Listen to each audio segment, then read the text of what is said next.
Hi there, I'm Rytro, and this is the recording for a marathon submission for 100% Nightmare. Now, Nightmare, normally the category ran is Ultra Nightmare. However, difference between Nightmare and Ultra Nightmare is that it's permadeath, and permadeath isn't very marathon safe. So, we run Nightmare. Now, King Novik's speech, this is very important. The game will not let you skip this. You need to hear this. And every runner will tell you how much they despise it. All the evil that hell can conjure, all the wickedness that mankind can produce, we will send unto them only you. Rip and tear until it is done. I have a little in-joke that this sounds a bit too much like the opening to the B movie. And that's kind of like a running gag I hear. Okay, but here, what's 100%? What do we do 100% with? 100% is getting all collectibles, all weapon points, and upgrading everything fully by the end of the game. And it ends on the final cutscene. So, much like any percent or any percent NMG, they're allowed to skip a bunch of things and skip combat points, collectibles, all that stuff. We have to get everything, which is why a lot of people like this run. Because it's very combat heavy, it's very movement heavy, and there's a lot of action in here. So, we pick up sticky grenades right there first because it's good with killing fodder demons. What are fodder demons? Those little zombie things, these imps, soldiers, basically weak enemies. So, we pick those up because Hell on Earth, first level of the game, obviously has a lot of fodder demons because they don't want to throw everything at you yet. This arena, garbage. All its spawns are basically RNG, but they have set spawn points. So you will get to see the same spawns every single time. I found the ledge there. But they'll be in a different order. That's how a lot of the combat arenas in Hell on Earth go. Like, they're random, but they're set spawn points. So, like, you basically just get different orders every time. Now, there is optimal RNG, but it's hard to come by. It's like once in a blue moon. You're better off just taking what you can get. Alright, we pick up the full auto, and you may have noticed, I did a few things called animation canceling when picking up those secrets. Normally there's a long animation where, like, you see this little Doom toy, you pick up a toy, you fist bump, you know, have fun thing. You all know the Doom meme. The difference here is that we can skip those animations in this game because we have, because if you have two animations going at the same time, the game will default to whatever one was playing first. In this case, in that case of that weapon swap, it was the weapon swap animation, the weapon mod swap, where we swap from full auto to sticky. That combat arena also, that was great RNG. Normally, the Arachnotron can basically not jump up right at you, so you can't full auto it in the face. So, I'm very glad that that happens. It happens, like, to be honest, the Arachnotron jumps up 90% of the time. It's not that unrare. But yeah, if you basically don't get that spawn, basically most runners just reset because it's just so much slower if you have to go chase after the Arachnotron. And here, the Arachnotron is one of the only heavies, like, introduced in this level. Oh, and here's a cool one. This is yellow keycard skip. There, we just skipped a whole section where we had to break through a wall and run and do some very weird, you know, parkour, climbing on walls, new thing introduced in this game. But by very precise jumps off that, like, little stone we had there, we're able to get up and skip that area completely. That saves about 10 seconds, so in Hell on Earth, that is hella good time save. For a weapon mod for the heavy assault rifle, we take up the precision bolt. Why the precision bolt? Well, we're going to do this thing called weapon swapping. Or basically, to increase our DPS, we are going to constantly swap between weapons when they're on cooldown. So therefore, we can just keep firing. If you've seen a Doom 2016 run, this may look very familiar to you.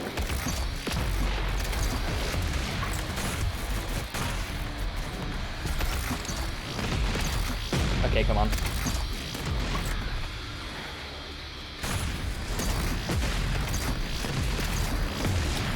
Oh. Pick up this ammo.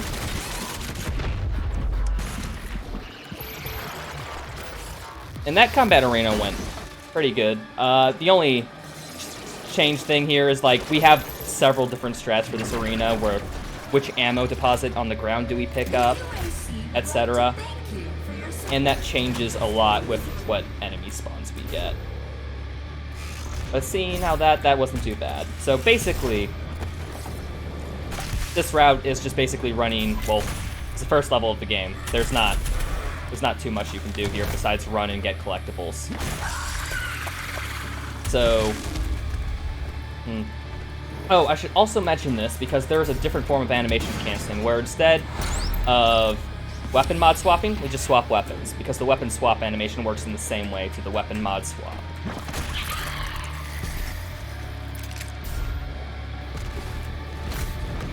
Okay, now coming up here, we are going to... This is one of the last combat encounters. There's a very particular style for this. Basically, we want to kill a lot of these fodders because basically how the encounters work in this is that there are a set number of demons to spawn in this weapon arena. So, well, in this combat arena. So we want to basically kill as much demons while taking care of the heavies as possible.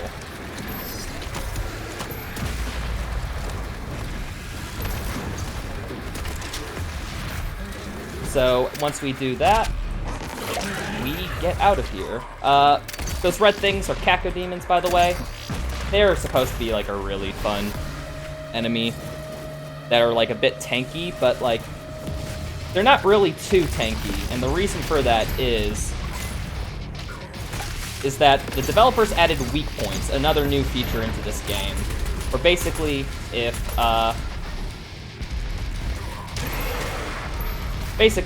you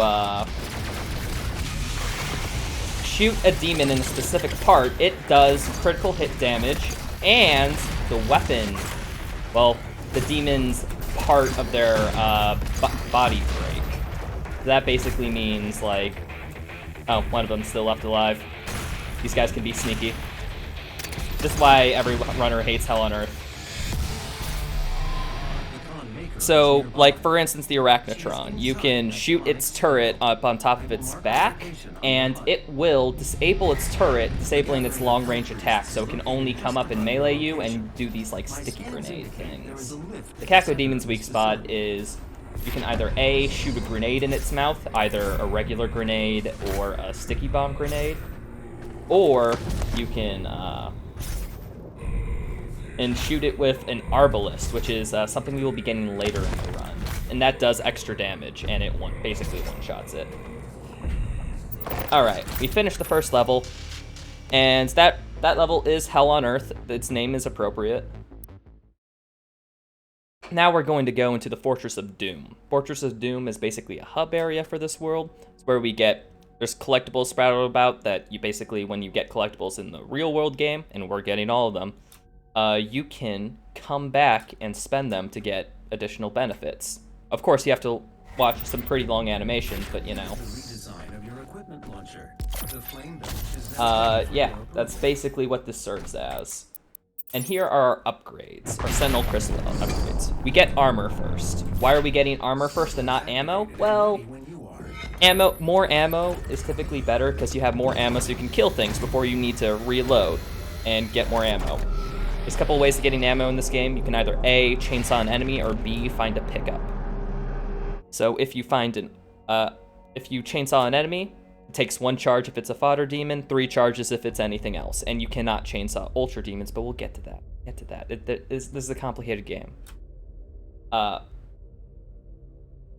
And we don't get these ammo equips because it doesn't limit our chainsaws. If you may notice, we have a lot of, well, not a lot, actually quite the opposite, little ammo to work in this game. So we're going to have to chainsaw very much, and turns out that getting ammo early on doesn't cut out that many chainsaws. So we might as well just save it for later. And also, ammo crystals have this great thing of when you use one or when you upgrade it, it refills all of your BFG ammo, or well, all of your ammo across all your guns.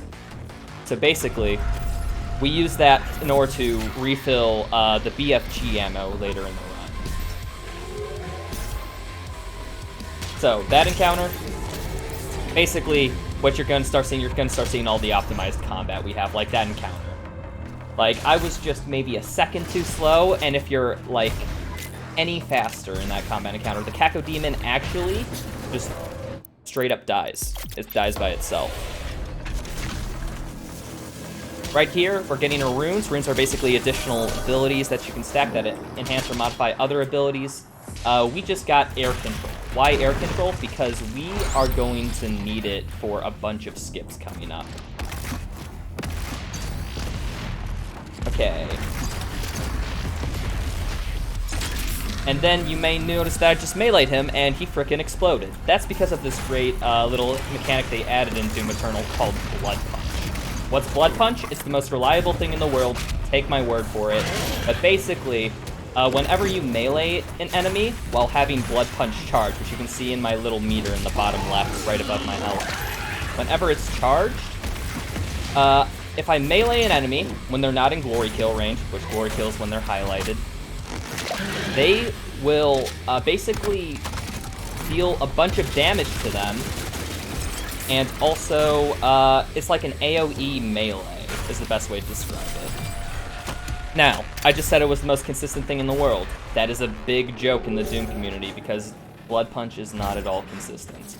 Why isn't it consistent? Well, it's primarily due to a few things. It's tied to like enemy animations. Like, you just cannot Blood Punch enemies when they're in certain animations. So it's not worth it 100% of the time to go for a Blood Punch. We have very specific setups for it. Oh, by the way, you can climb walls in this game if you just spam jump inputs. Okay.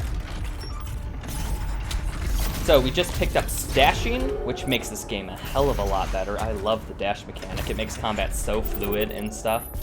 Okay, so another thing. You might notice I've been jumping a lot. Why am I jumping a lot and not dashing everywhere? Well, there's this great thing in this game where if you spam jump as you're landing, you will basically bunny hop in a bunch of places. And bunny hopping conserves your momentum and actually helps you accelerate a bit. So, in a lot of times, it is faster to just B-hop and keep your speed than it is to actually just dash there. So, fun thing about B-hop is you also accelerate a bit when doing it. So, now, it's very hard to jump near the close to the time where you hit the floor. So in order to do this, B binds the scroll wheel to jump. Now, there is a macro, and basically, like, what's a macro? Well, it's just a program that simulates, like, a mouse scrolling. Like, you hold down a button, and it just tells the game on every frame, basically, to jump. I don't prefer to use that, although I know a lot of runners do. I prefer the feel of a free scroll mouse, but that's just my personal preference. So I will be spamming that whenever I, have a bunch of downtime or am I out of dashes.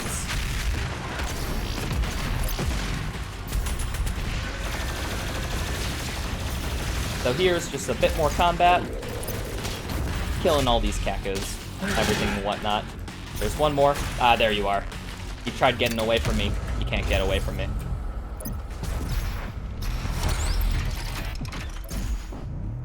Okay. And one of the reasons why we take up air control is so that we can continue B-hops for longer. So I'm picking up this one up for safety. I'll do this probably in a marathon safety just to not lose time. Heat Blast. Well, let me continue on the air control thing. Because air control helps you, like, glide and move your momentum so much, we use that a lot to just conserve B-hops and B-hop momentum. Okay. Okay. Now that right there was a dash boost. Now, what happens if your dash is interrupted on an inclined surface in this game? It lets you keep your dash momentum, and you can use it to shoot up forward at like a high speed and clear gaps that you should take another route for. At least they tended for you to take another route for. So, this strat coming up is called Spear Skip. Let's see if I can get it. Basically, we will skip over a combat arena, and we will jump straight to the spear. Nope. Didn't get it. That happens sometimes. It's very dependent on basically how much momentum you pick up from the B-hop. From bunny hopping. So we'll just have to fight through this combat normally. You see me, I was trying to build up a bunch of speed there. Forehands. To like skip all the way to the top of the spear. But if you mess it up, it's actually faster just to do this fight and go back up there later.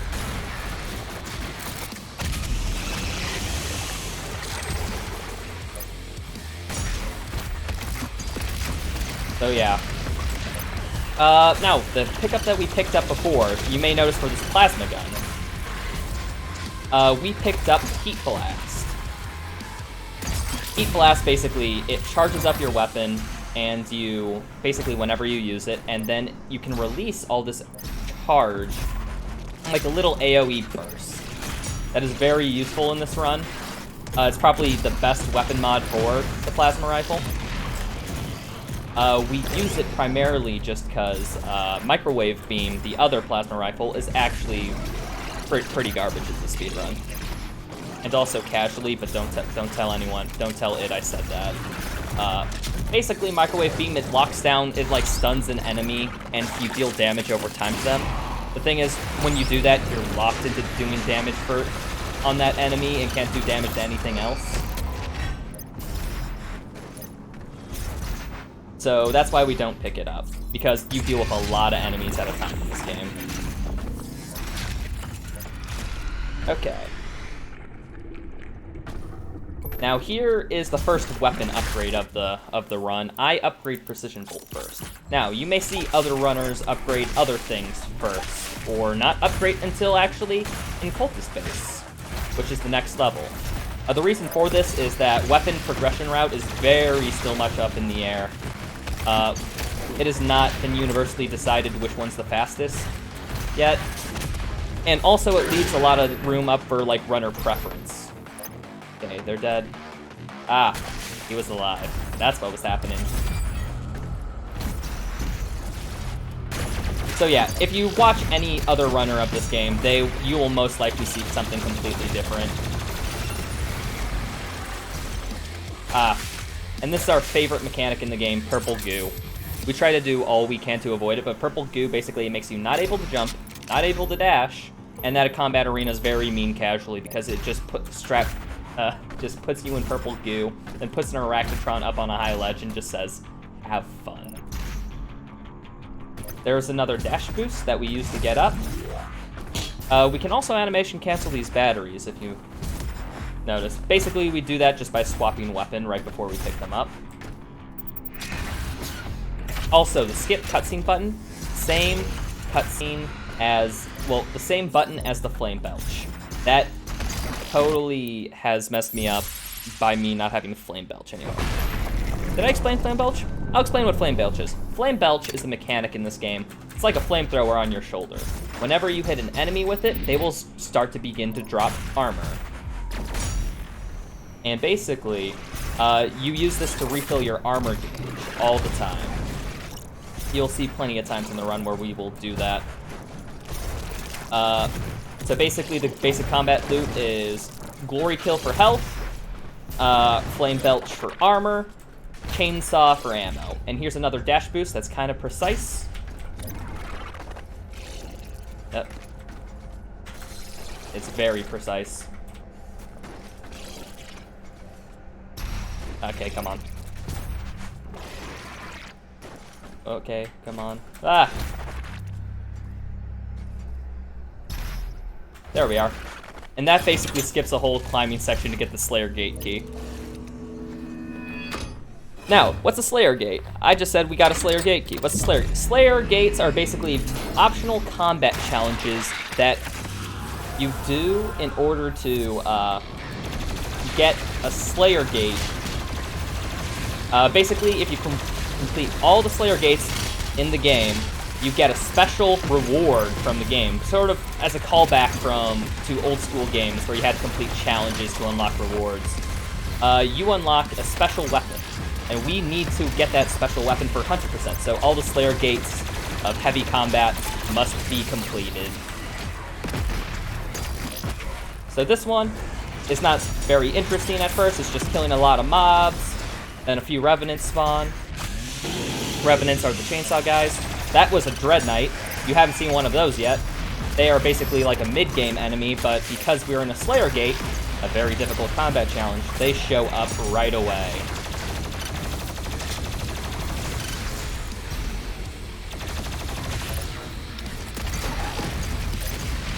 So basically you see me just weapon swapping all the time, and that's to basically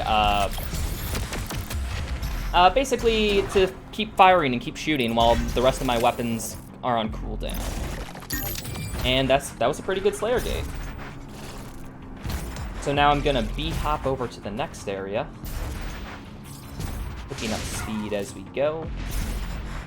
The Betrayer's life signal is The next secret. Now we're going to do Betrayer Skip, which is another little precise dash boost. So you just go here, up, and you basically dash into that little ledge and jump at the same time, and you skip a cutscene where you meet the Betrayer. Who's the Betrayer? That's Doom Eternal lore. We don't talk about lore. This game's combat is sick. We don't care about lore. We are the Doom guy. We need to kill demons, yada yada yada. That's the lore. Now we just skipped a whole section by jumping on that chain, and now we are going to the final combat arena of the area. So, much like Doom 2016, yes, power-ups make a return. Right here is quad damage. We will use this to basically just kill all the heavies first thing. Okay, he is right here. He can sometimes spawn early, and if he does, it kind of messes up your cycle and your muscle memory.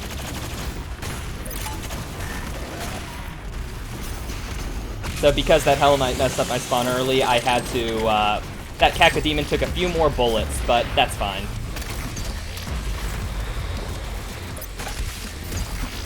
And now we just have to clear all the fodder because we killed all the heavy demons.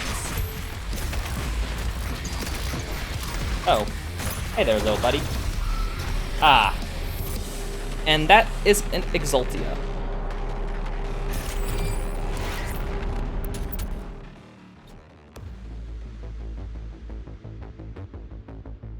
Alright, so there's a reason why if you talk to a runner of 100%, they'll explain that they hate Hell on Earth, they hate Exultia, and they hate Cultist Base. Why?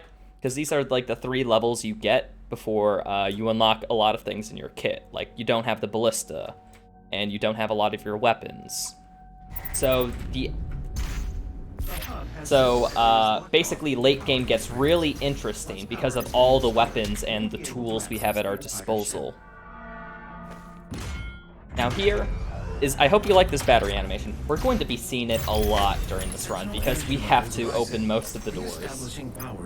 Another animation cancel just by swapping weapons to get the Ice Bomb. Ice Bomb. Ooh, Ice Bomb. Okay, let's talk this. This is a pretty cool ability. I wish I had sunglasses. Now, Ice Bomb, basically, it's like a grenade, except if it hits somebody, rather than dealing damage, it freezes them in place for a few seconds. And we will be using that, basically, on very dangerous demons, and also if something's giving us trouble, or basically a big thing. Now, we're entering the Ripatorium. This is basically like the Doom, what's it called?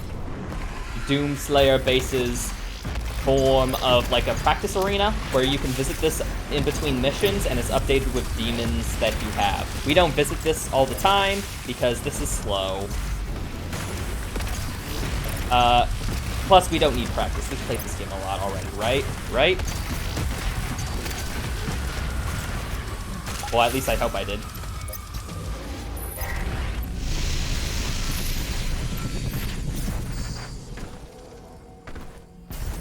So now we just B-hop over to get this Praetor token. Praetor tokens, they upgrade your suit, which basically is like, you know, if you're playing this casually, it upgrades your map. If you're playing, it upgrades your grenades, it upgrades your ice bomb. And several things like that.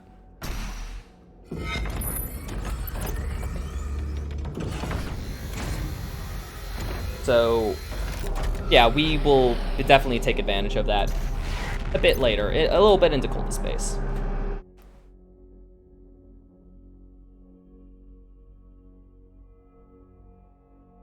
Okay, now going into Cultist Space, this is like the first actual level in the run. It's also very long. There's a lot of combat stress here and a lot of moving between places. So there's a sneaky little codex that's just right behind you as you spawn. Nice id.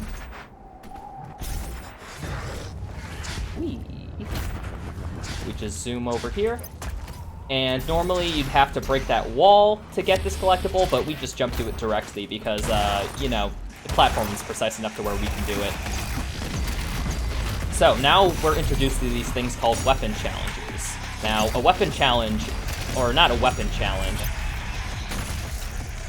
but stage challenges. Now, stage challenges are basically, they're like little goals for you to accomplish as you're completing a level. Hold on, very precise dash boost right here. So this one, for example, is we need to destroy an Arachnotron turret, and we need to kill fodder demons. Well, ignite 4 demons on fire at the same time. Now, luckily, there's a group of demons right at the beginning to where we can just do this right away. Welcome, Slayer. Is my time beginning? Let's see if you're strong enough to survive this cursed city. An example of ice bomb being used there. Now, you might see this thing pull up on the right-hand side of my screen. Precision Bolt Mastery. Now, when I upgraded the Precision Bolt, if you upgrade it 2 times, if you upgraded it fully, you unlock like a challenge to do in order to master it fully.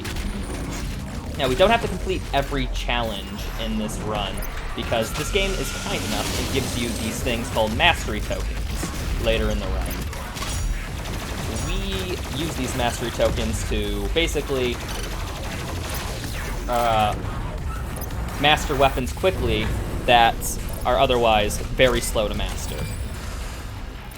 Now, some people think that's kind of cheating, and yeah, it kind of is.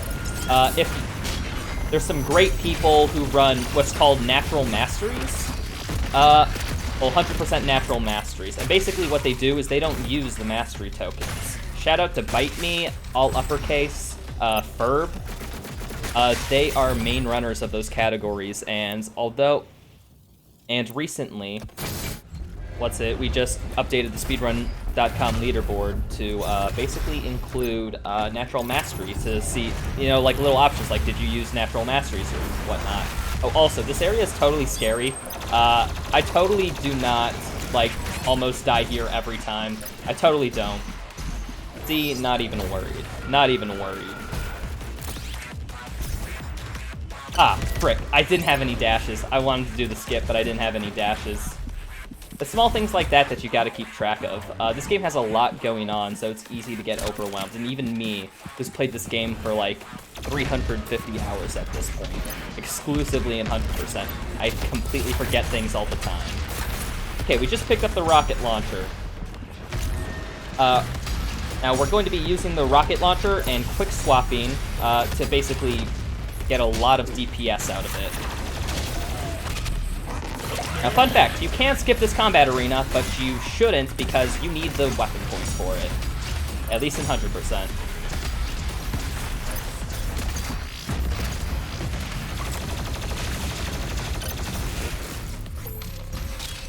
Okay, oh.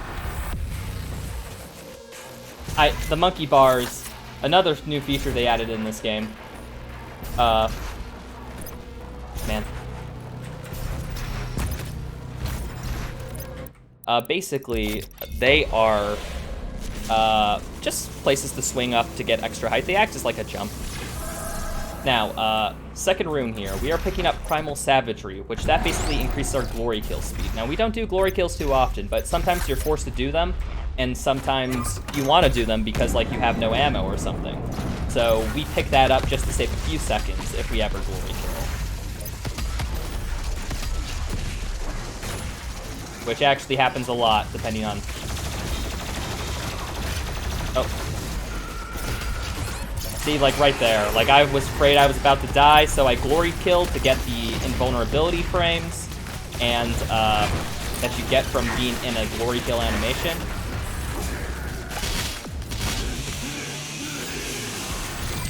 And, yeah, and that's also faster, because glory killing gives you health.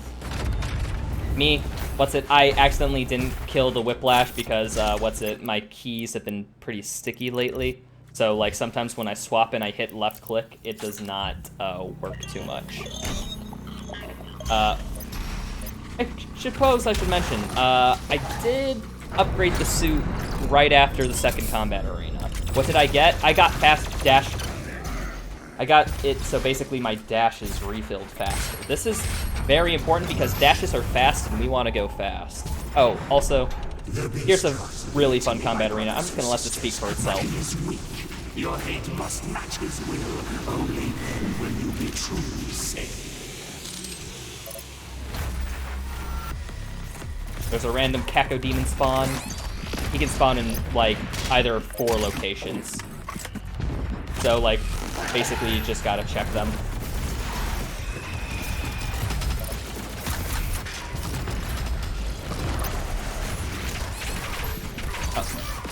Oh, there's an extra life. Normally I was supposed to freeze that Whiplash as well, but he was just out of range, I think.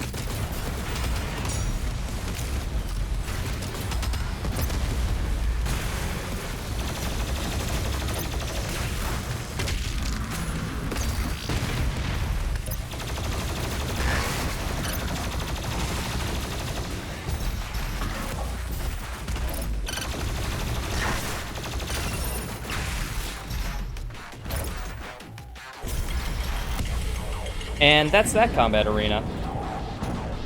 So, you might notice that I got a lot of speed coming out of that cutscene.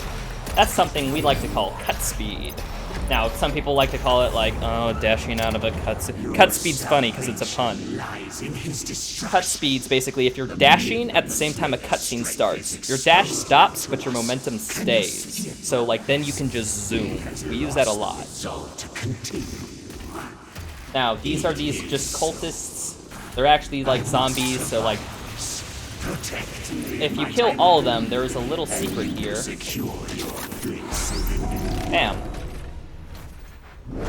Where basically you get a blue ball that refills all your health and armor. Your super shotgun is nearby, a relic from your past.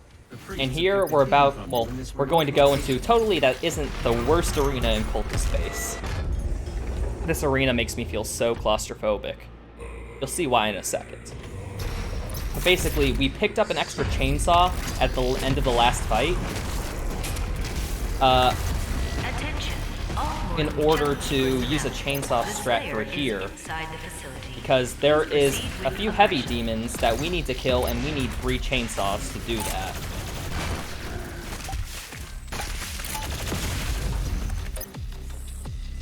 Now those are cue balls. Cue balls, basically they function like a cue ball in like pool or something. You shoot it, it fires up, and if it hits a demon, it explodes in like a cannonball of glory. Which is absolutely fantastic.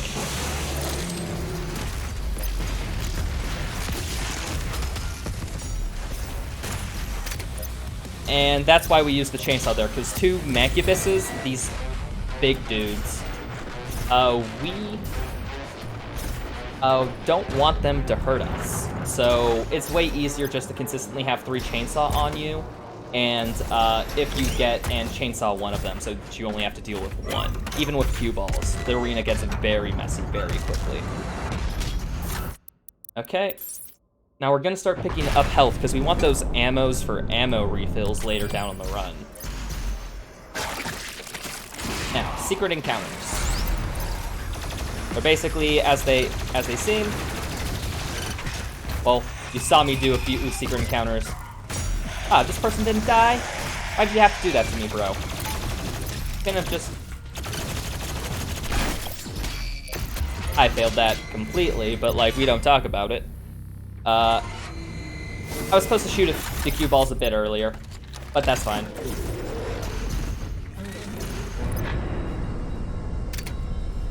So now we just move along. But yeah, secret encounters are basically just what they seem like. They're optional encounters that you don't have to do. But they award combat points, so we need to get them.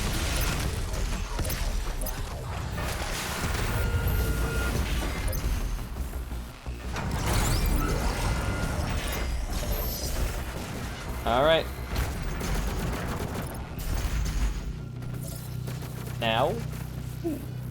Now we enter quite possibly, and I'm not joking. I'm joking here. The most fun arena this game has ever made, where we take control of a Revenant. Why do we take control of a Revenant? Why is this here in the... That's lore. We don't talk about lore.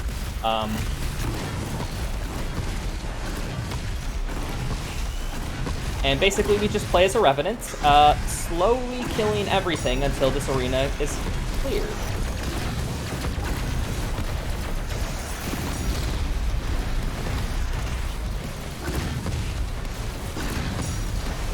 Now this part of combat isn't that well, put it this way. Revenant's just very slow at killing things, so basically the most we have optimized is when to use the spawn locations and using his little rocket barrage, his F. Now, fun fact, the balance of this Revenant section is actually tied to battle mode. Okay, a possible donation incentive that I kind of wanted to have, or like bid war, is like kill or spare this Revenant, because he just helped us out. But also, if you shoot him like literally once, he teleports. So do we kill the Ghost Revenant or do we let him live? That could be a fun one. Okay, now we just got the super shotgun. This is where the run really picks up. Because you may notice, there is a frickin' grappling hook attached to this shotgun, because yes, this is a good game. It is quite possibly my favorite design decision ever made, because, like, my god. Like, you just... Picture this, like, there's an enemy, and you just come up, you grapple onto him, pulling yourself closer to them, and then you frickin' shoot them in the face with a shotgun. It's great. Like, that's just cool factor. This game just has a lot of cool factor. Attention, all cultist-based personnel. Please destroy the Slayer. The priest must survive. I repeat, the priest must survive.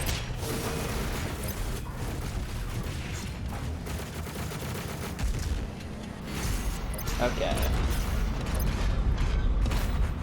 Now here's another precise dash boost. It takes a few times to get that, but basically you have... It's so quick to do that you might as well do this. Now what did we just get? We got weapon equip swap.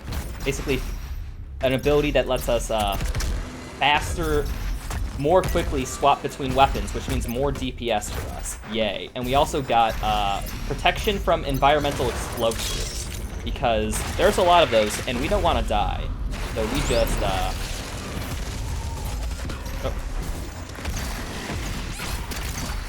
yeah, we don't want to die, which is why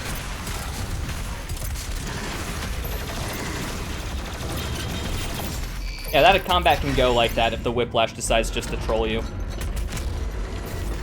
So, gonna go back here, grab a 1-up for safety.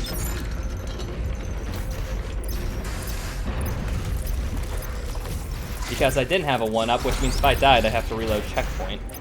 Also, another thing in Marathon safety, you can actually set up save files in this. So, like, if anything, if the worst comes to worst, like, my save file somehow, like, the game crashes and my save file somehow gets deleted, I can just quickly reload a save file and take it up from there. But normally checkpoints are really nice in this game. And this game is very, well, it doesn't crash whatsoever, and whenever it crashes, it's for, like, a very reasonable reason. You know? That's completely untrue. This game sometimes crashes just because it likes to. Like, every time you fire the BFG, you have a small chance for the game to crash. Every time level transition, sometimes it crashes. The game just decides when it wants to work. Here we're charging up Heat Blast for a strat coming up, where we are just going to completely skip the complete point of this room.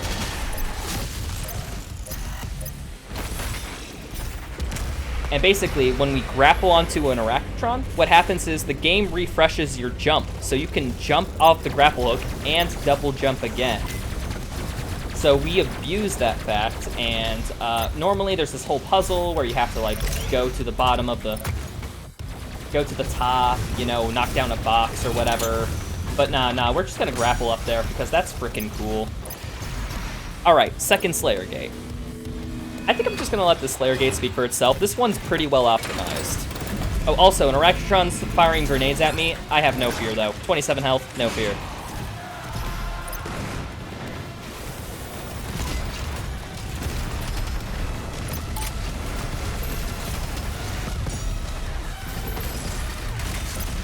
Oh.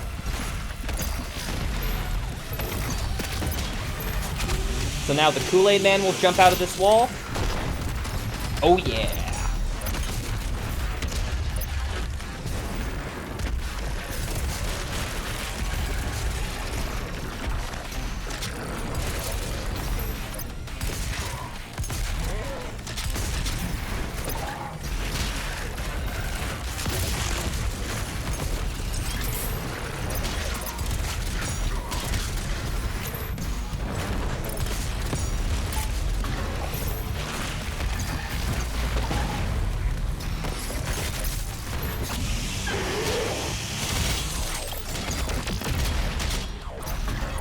So yeah, basically that combat encounter was just going around to all the heavies, literally ignoring everything else, and killing all the spawn demons. Well,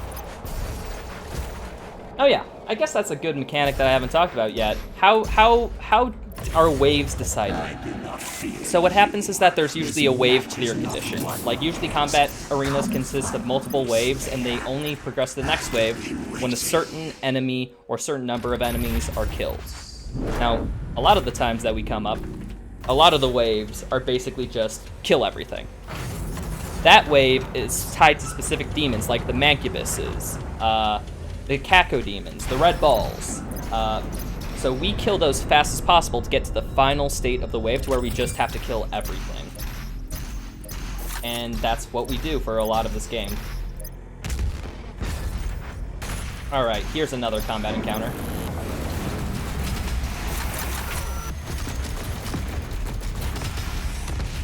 Sometimes lock-on doesn't like to work, that's fine.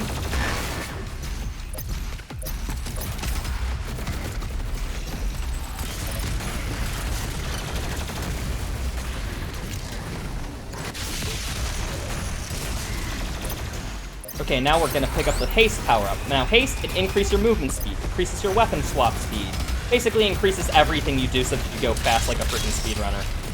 And we use that to kill everything in this room after that point.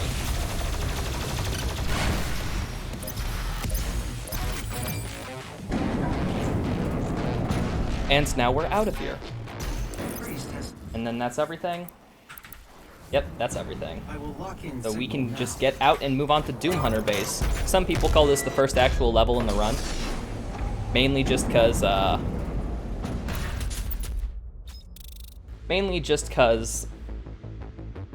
this is where you have, like, the super shotgun for all the level, so now we can do a lot of cool tricks, which are coming up. This is the first level that has a lot of good tricks, including our first combat skip. So yeah, let's get into it. Now, first things first. We have to upgrade Super Shotgun to get Super Shotgun Mastery, because Super Shotgun Mastery is very important, especially in running Ultra Nightmare. So we want to get that one of our first things, one of our first upgrades if possible. That's why it's my like second upgrade, second full upgrade. The Hell Priest's position is stable now, and his guardian is somewhere in the facility ahead. Now, here is where we start to have fun. So, we got a nice little train ride. Yeah. Bunch of stuff. Ooh, look, a very vertical stuff.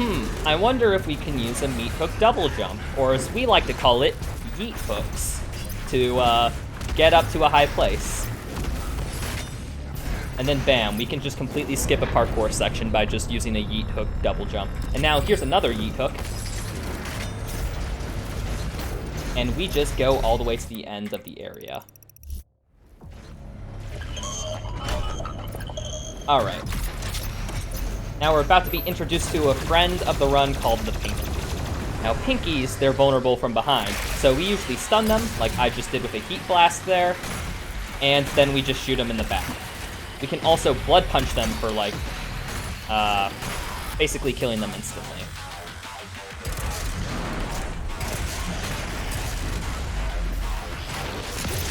But you see here, I don't have blood punch, so, well, what am I gonna do? I'm just gonna shoot him from behind.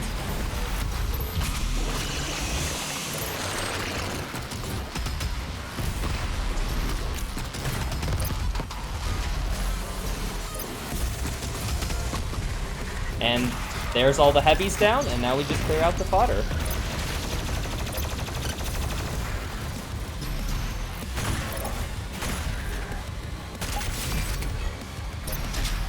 And now we get this battery by completely ignoring the vent, because the door opens as soon as you break that, so we can just completely access that battery.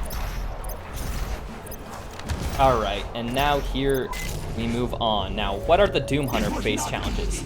Now, we have to kill 3 demons with a grenade, we have to get the map, and the other one I never bothered to learn because we just complete that automatically doing the route. So, I think it's like, get codexes. No, it's get an album. It's get an album. Some of these things you don't have to worry about if you're doing 100%, because like they're tied into progression, what you would be doing anyways. We just got the 3 demon frag grenade just in that little hallway with a precise grenade throw. Okay, now here is a very dumb combat section. We're introduced to our friends the Carcass, which totally isn't annoying. He puts shields up everywhere.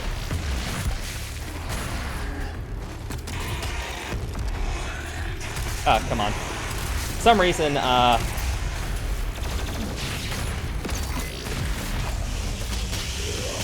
so we are going to yeet hook double jump. Geometry was weird there. And now we're done. So why did I say that people hate that combat arena? It's because one of those Revenants, you saw 2 Revenants spawn.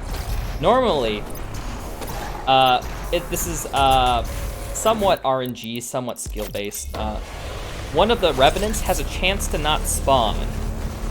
Now, due to some complicated reasons. Like, I believe you have to approach the combat from a slow arena. Some people said that you have to approach the combat arena from a certain angle. We don't know yet. If he doesn't spawn, what basically happens is we have to just completely wait for him to despawn, because he's still spawned in somewhere. We just have to wait for him to despawn or kill himself. We don't know which happens. Okay, here's our first combat skip of the run. Why does the combat skip work? I'll get into that in a second. Ah, frick. The soldier killed himself, so I couldn't, So, we yeet hook double jump to get out of the intended area, and all the enemies despawn. Now, the great thing about this game is that the enemies just need to be cleared in order for you to get your combat points, and you need to be in the combat arena. Now, we did that trick to despawn the enemies, then we come back to the combat arena by jumping basically into a death plane, respawning this combat arena, giving us the combat point.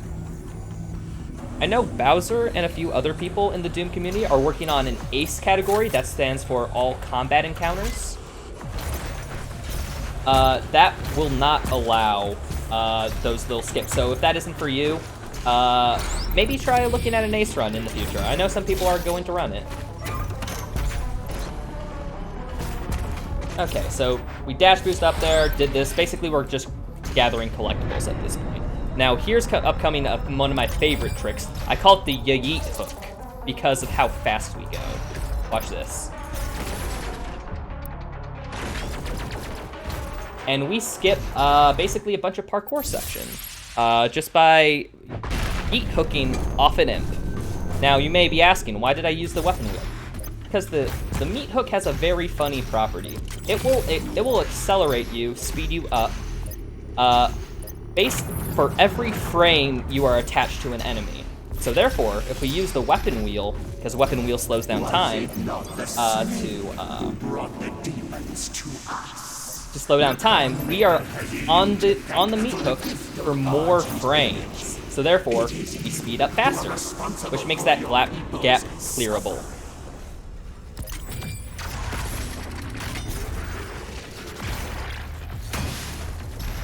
Now we're just gonna ignore all those enemies because who needs them?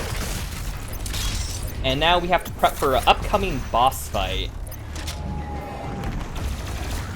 So, coming into this boss fight, I want my Heat Blast fully charged, and I want Blood Punch fully charged as well.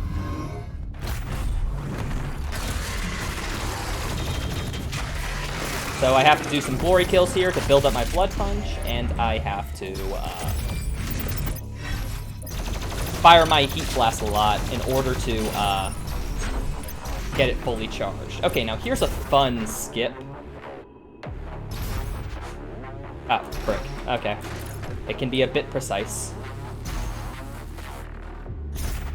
Now, we dash boost and jump at the same time in order to basically completely skip an underground parkour section. And now we just go up here. And we grab this last Praetor token, and now we're going to do the final upgrades before the boss fight, which is basically fully upgrading our rocket launcher and getting 2 grenades instead of 1.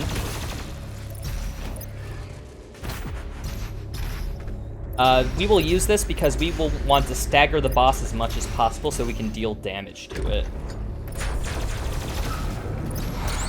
So now we are just collecting some final collectibles and getting to the boss fight. So the goal of this boss fight is keeping the boss as staggered as possible with Heat Blast, Blood Punch, Frag Grenades, while then we just deal damage to it. Enjoy.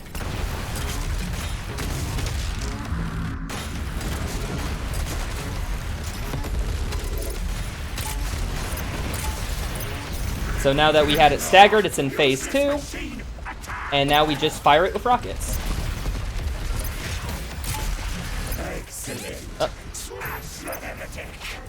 I was not worried for a second there. I was not worried whatsoever. I don't care. Nope, wasn't. I was not. And now, you see that boss was cool? Now there's 2 of them. Okay. Okay. Need to get a health pack.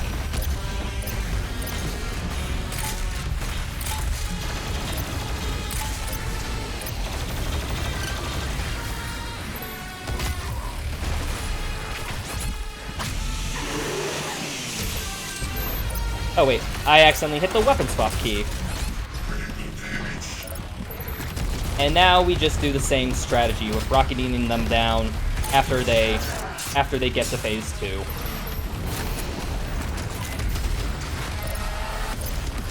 Now he's in a very awkward position because he's in a hallway, and I don't like getting into an enclosed space with him. And there we go, that's a good boss fight.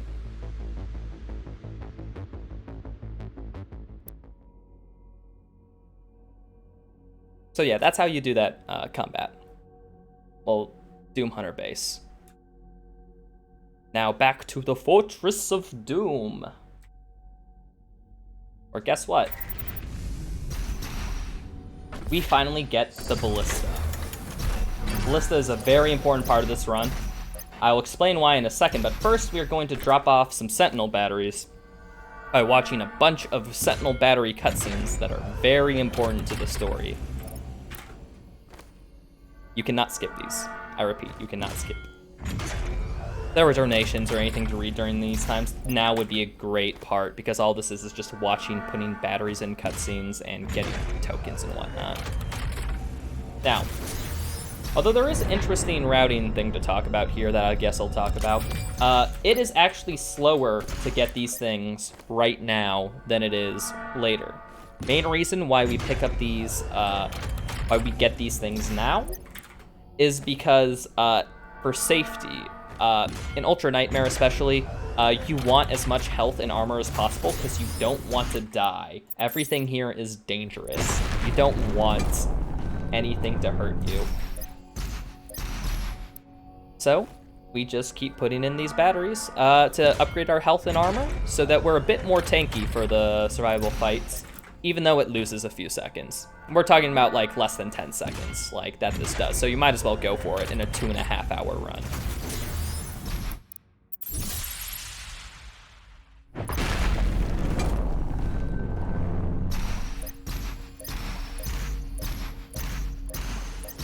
Now the Ballista. Oh boy. Oh, you will see the Ballista in action soon. The Ballista, you may notice how I just fired behind myself and then turned around. This Ballista has so much recoil that it physically knocks the Doomslayer back. Now, this knocks it back at a crazy speed. We're talking faster than dashing. So we will combine that with bunny hopping to keep our velocity, and use that multiple times, especially in this level and in future levels. So we will Ballista Boost basically everywhere. Now it does use a lot of ammo, so we can't use it all the time, but we use it a lot.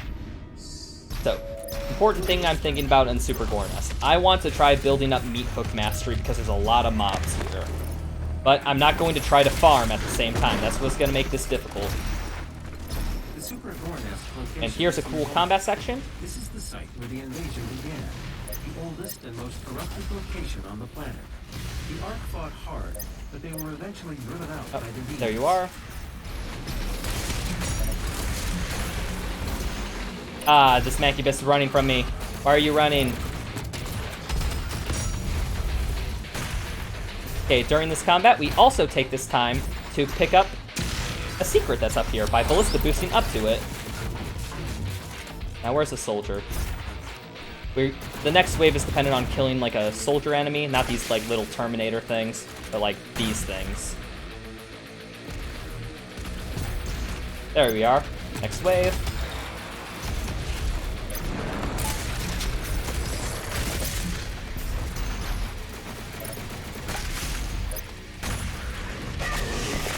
Use a chainsaw to just take care of a tanky Hell Knight.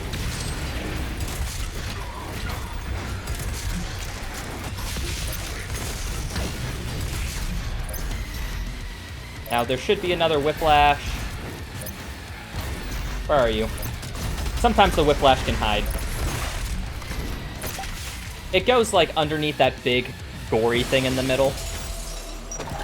Okay.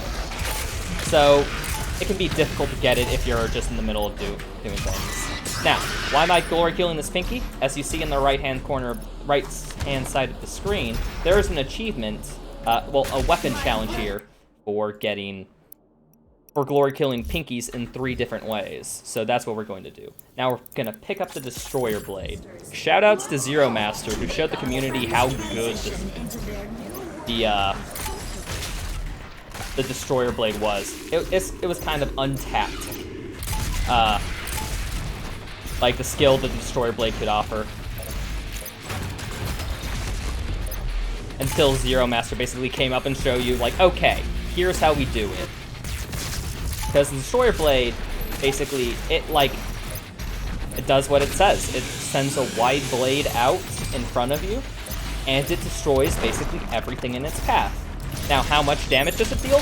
It deals just under the amount that a lock-on does. A lock-on from the rocket launcher. So, it does as much damage as about 3 rockets, just under that. So we are going to use that all the time. Now, the main complaint of the Destroyer Blade is that, for one, you slow down too much for it, but we can actually bunny hop to keep our momentum so we don't slow down.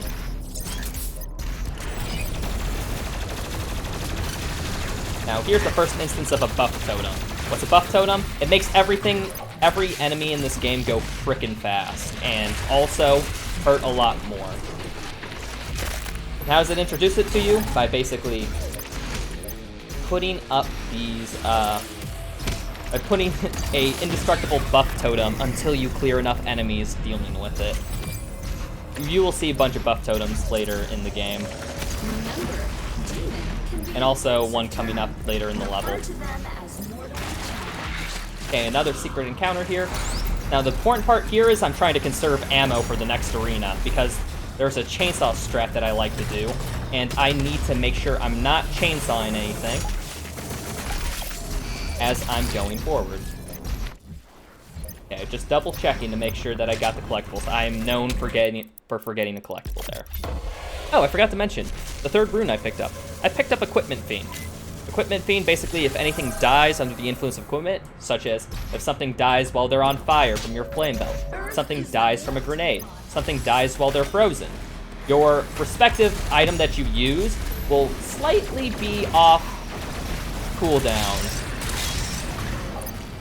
Just a bit faster, which is very useful in sections of this run. Oh. So yeah, I chainsaw him. And then we go there. And now we deal with these cacos.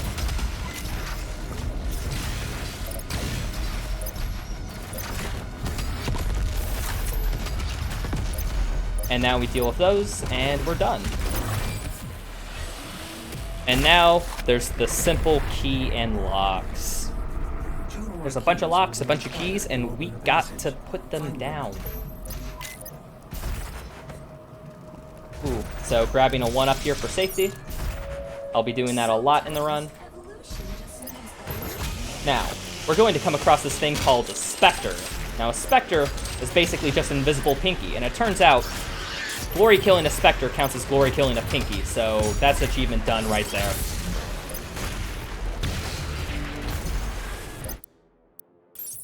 Now we're picking up more health and armor to get ammo refills later in the run again still. Doesn't really matter where we pick them up as long as, you know, we pick up health and armor. Destroyer Blade is great.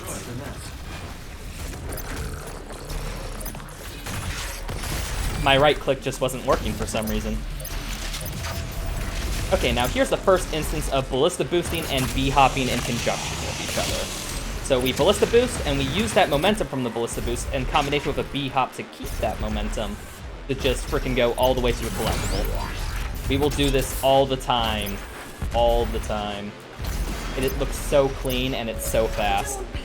It's one of the main reasons why air control is so fun in this game. Because you can just do stuff like that.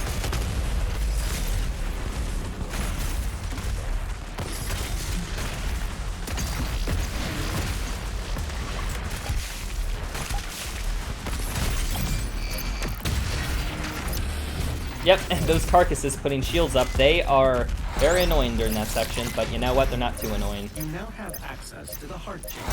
And now, just keep picking up collectibles, and we go on to the next combat arena. Oh. Now, you see there's a chain gun over there? Yeah, we're not picking up that chain gun. The reason why we don't pick up that chain gun is because, there's chain gun pickups in later levels that are easier to get to, and I don't use chain gun in at least my weapon route.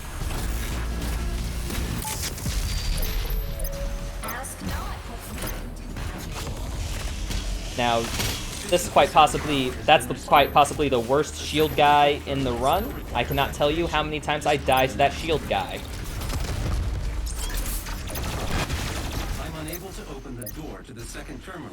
So now we just opening doors as Vega talks in the background.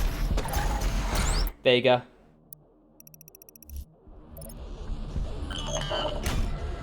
And now we pick up the Arbalist for the Ballista. Now we're going to be mastering both the Destroyer Blade and the Arbalist. I guess I should talk about what the mastery for the Destroyer Blade is, since like we're using it so much. The mastery for the Destroyer Blade is killing 3 or more enemies with it with one blade.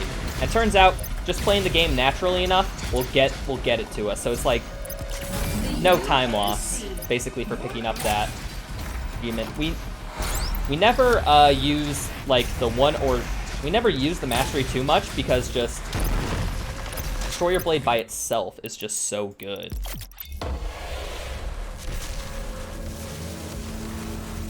Arbalist is what I was talking about earlier in the run.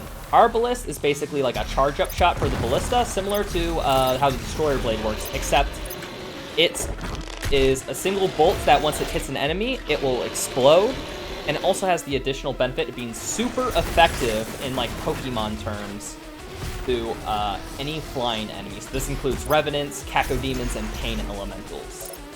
You'll be using that basically to quickly kill Caco Demons, because that is the challenge mastery for the Arbalist. We won't use it too much here.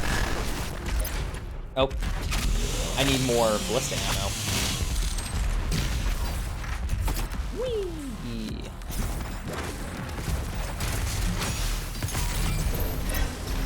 And that's why Ballista Boosting is so much fun. That right there.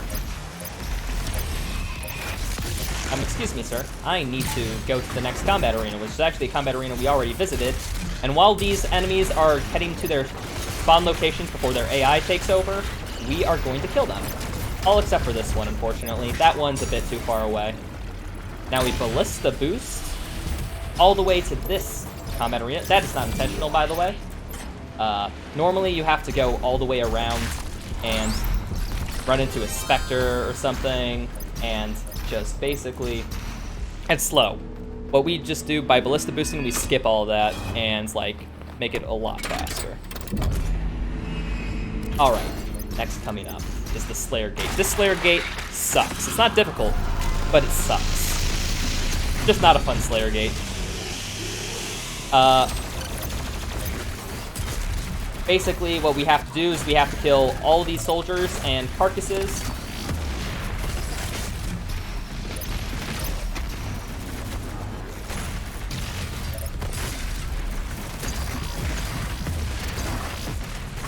Prioritizing the carcasses because they're bigger pains in our sides.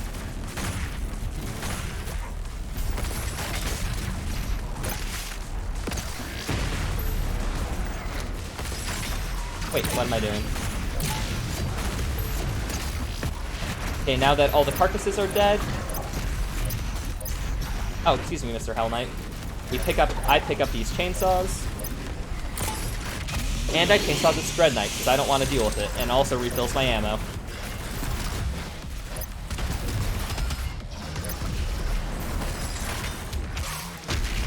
Blood Punch, slightly missing. It's the most reliable thing in this game, I swear.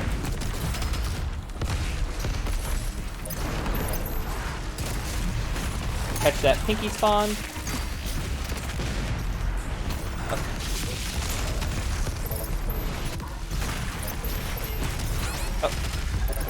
Man, he just gave me the backhand.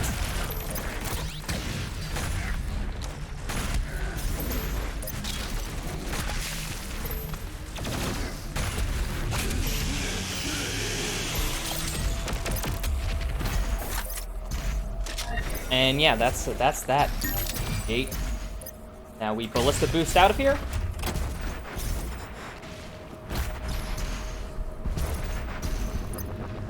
And we put in these final keys to get to the last section of Super Gore Nest, where we're going to blow this Gore Nest up into the sky. The hellified And do we have everything? We do have everything, and we have all the challenges. We can get out of here. provides access to the generator's control terminal. So yeah, we are going to blow this Gore Nest sky high. And because we're blowing it sky high, we have to get out of here quick, so we got a speed run. Generator is overloaded. So we will Ballista Boost hop to get out of here as soon as possible. I repeat, main generator overload. Please proceed to the nearest emergency exit.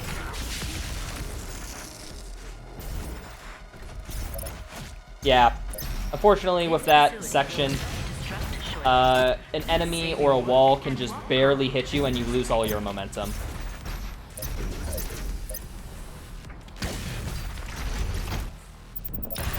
And now we are out of here. That was a pretty clean Super Gore Nest. But we aren't done yet. After we get to the Fortress of Doom, Vega likes to talk a lot. He's a bit chatty. So what are we doing? We're going to go open a few doors while Vega is chatting so much. The final Hell Priest location remains unknown. I double jumped too soon. No. Until the last priest and his guardian are destroyed. He will require assistance in order to locate the final Hell Priest. I believe Dr. Hayden. So basically, it's just kind of the philosophy behind why I do this, is because we have to get these collectibles anyways, and Vega's going to be talking for a long time. So we might as well pick these up as he's talking. You know, waste some time getting collectibles that while he's talking, so that, you know, it's not wasted later. Also, getting these Praetor tokens really helps out with our suit progression, because we need a few key upgrades for the next area, Arc Complex. Arc Complex is quite possibly, like, in my biased opinion, it is my favorite level. I love that level so much. But the speed run for it is very challenging because it is a very tough level. In Ultra Nightmare, I'm usually pretty consistent at the other levels, but Arc Complex gets me every frickin' time. Like, 90% of the time, Arc Complex just kills me.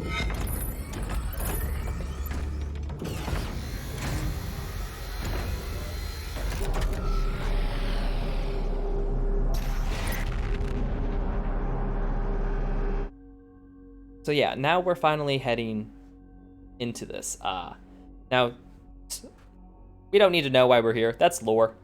You can read it down beneath to the bottom left if you want. All you need to know, demons invade Earth. And this is basically like the last resistance strong point. And we're looking for Dr. Samuel Hayden. Samuel Hayden. We haven't seen him since the last game. I wonder what he's been up to. I hope he's been a good bro. So this is where we will start to work on Arbalist Mastery. To basically, just because it's so effective at killing Caco Demons, we basically lose no time by trying to get the Mastery.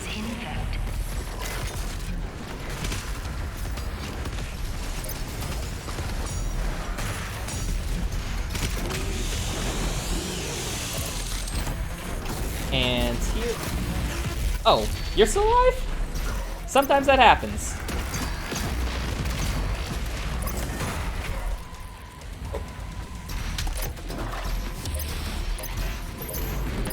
Here's another Destroyer Blade usage. Okay, come on. He wasn't playing nice. I had to freeze him.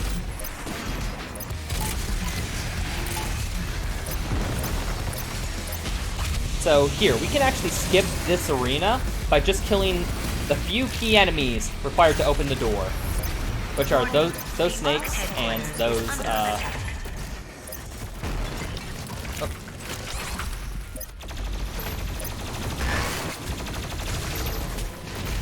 Now I need to wait for... Okay, that's probably enough for external combustion. So, what are the Arc Complex's challenges? The Arc Complex's challenges are destroying 4 Revanant rockets, which we will basically get by basically playing through this game normally. And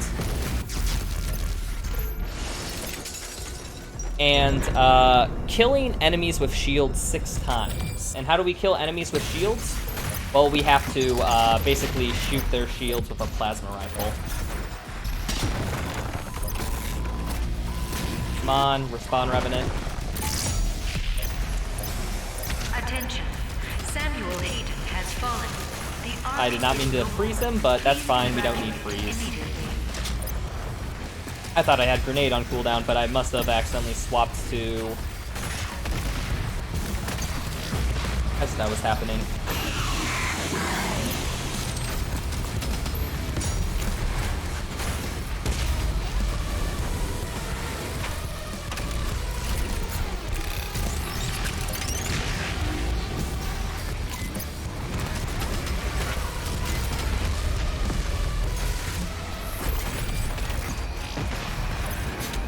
Okay. Now we have to wait for a Pinky to spawn, so we gotta... Okay. Okay, now here's a difficult strategy that we will be doing. We will basically be killing all the important enemies related to the spawn wave, while keeping a lot of enemies alive. So, a lot of those heavy enemies we just killed, we just passed, are actually not important to progression whatsoever. So, we are killing basically a lot of the fodder. And that's the encounter, right? Nope, I missed an imp or something. Oh, is this the imp I missed? Yep, that was the imp I missed. And now, you may notice, that was pretty fast. We didn't have to kill a lot of enemies. But those enemies are still alive, and there's a Slayer Gate right here, and they can kill us coming out of it, so we gotta move quick. By the way, this Slayer Gate is the hardest Slayer Gate in the run, if you ask me. Other runners have their things they think is the first Slayer Gate. This one's the hardest. Because now we have these Cyber Demons here.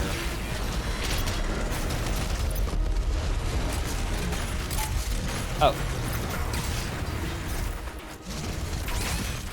Wait. Ah.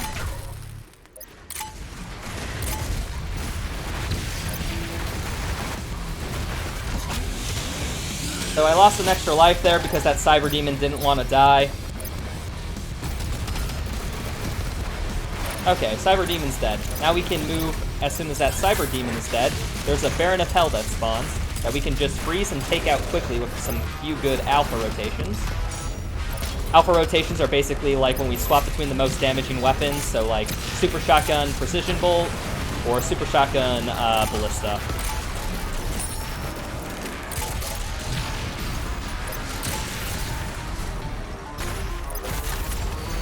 Now I glory kill here in order to charge my Blood Punch for the upcoming Doom Hunter.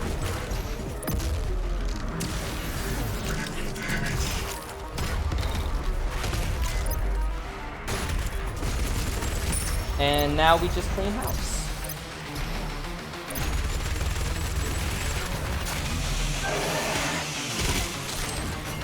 Okay, I thought that was the last imp, which is why I chainsawed him, but I guess he wasn't. There's always a few fodder hiding. And besides, like, not killing that Tyrant at the beginning, because he staggered. Okay, see, this is the problem with doing that strat, because, like, everything's now looking for us and wants us dead. We're picking up Energy Shield here. Well, we don't use the mobile turret too often. However, you know, it's the better if we do use it. Okay. Revanant didn't spawn here. Huh, I've never seen that happen before. Okay. I was hoping that Carcass would give me a shield so that I could kill an imp, but no cigar. And now we just pick up Mobile Turret as well, because, you know, why not? We've basically gotten all the mods that we will use over the course of the run. Everything else that we pick on is just secondary. That didn't happen, okay?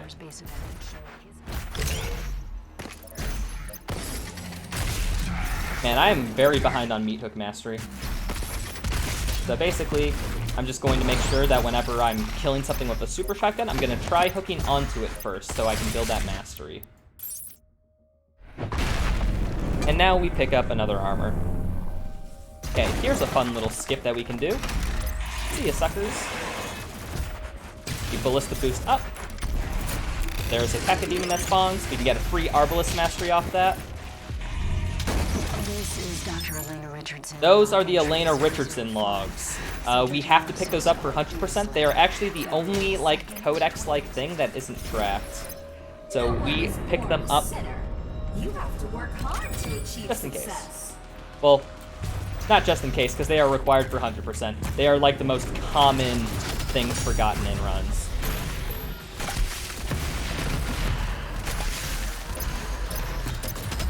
Okay, here is quite possibly one of my favorite combats that we do. You'll see why in a second. We are going to combine a secret encounter and a regular encounter. Oh. So first, we wait for them all to get up, and then we activate the secret encounter. A Pain Elemental spawns, we yeet Hook over here, and we charge up a Destroyer Blade. Normally the Caco dies during there, but we combine 2 combat encounters with that, and it is way fast than just going back and doing them separately.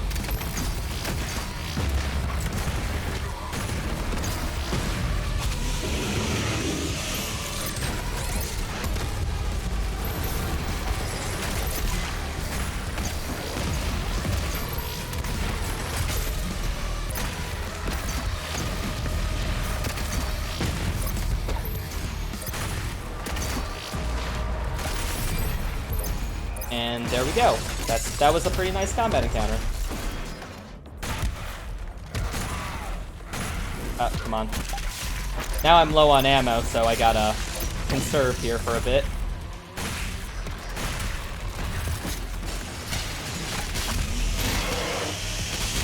Just you want to make sure that you use your ammo somewhat, so that you're not, you know, regaining past your full. So you're making full use of that. So you're not regaining past your full, like, ammo capacity. Because you're making use of, like, every bullet. Or at least that's what I try to do.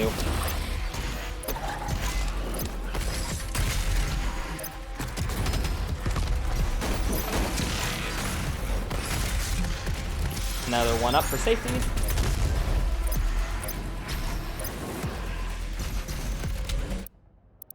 And it doesn't matter what runes we pick up, because we already have the 3 runes we want.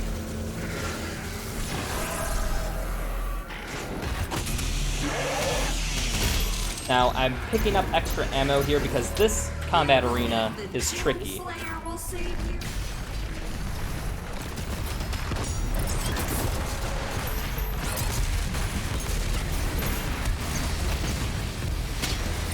Now we pick up this Berserk power-up. Berserk basically just lets you glory kill anything without damaging them, which is why it's good.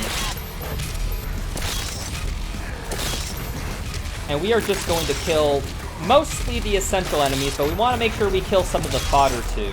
Because of the way how we route this level, if we don't kill any of the fodder, they will stay spawned in forever. And the game will reach what's called the spawn cap. Spawn cap means, like, it will only allow this many enemies loaded in at once. So in order to stop that problem, we are going to kill a few things on our way out of here.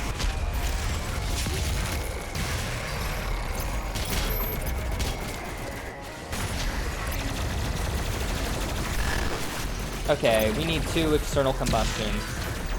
Now, if you played this casually, that was not the intentional way whatsoever. Shout out to the NMG guys, and shout out to Zero Master for implementing that in 100%.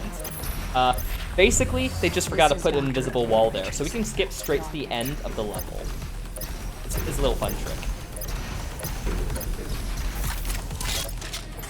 And why do we do that? Well, if we do it this way and we fast travel back to the locations afterwards, we skip all the cutscenes. Oh, by the way, that's a Marauder. Supposedly, like, everyone hates that enemy because it's so hard. I honestly don't see what's their point.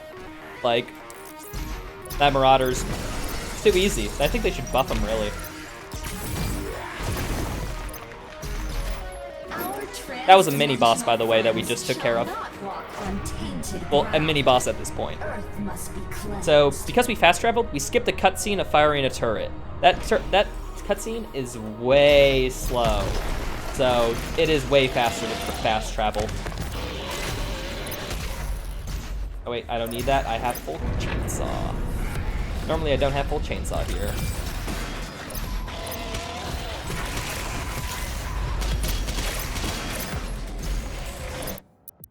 And then we grab this one. And an Ultra Nightmare run, we'd probably grab the rune that like stops you right before you're about to die. We grab that early on just in case we get into a tricky situation. But in Nightmare, it doesn't matter too much because we have extra lives.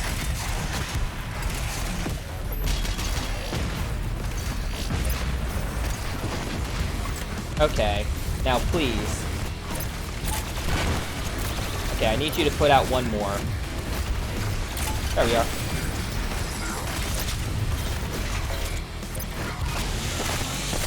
So now that we farmed external combustion, that's like my last place. Like if I don't have external combustion by this point, I will just farm it right there because of all the mobs in this arena.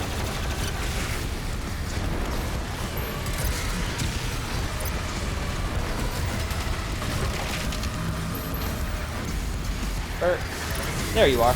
I was looking for you.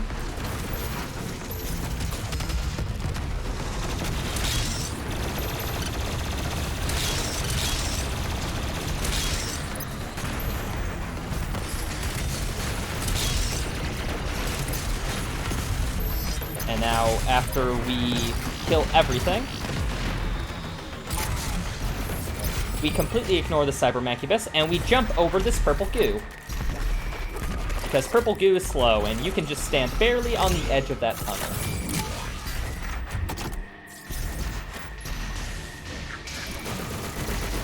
Say goodbye to all these enemies. And we go forward.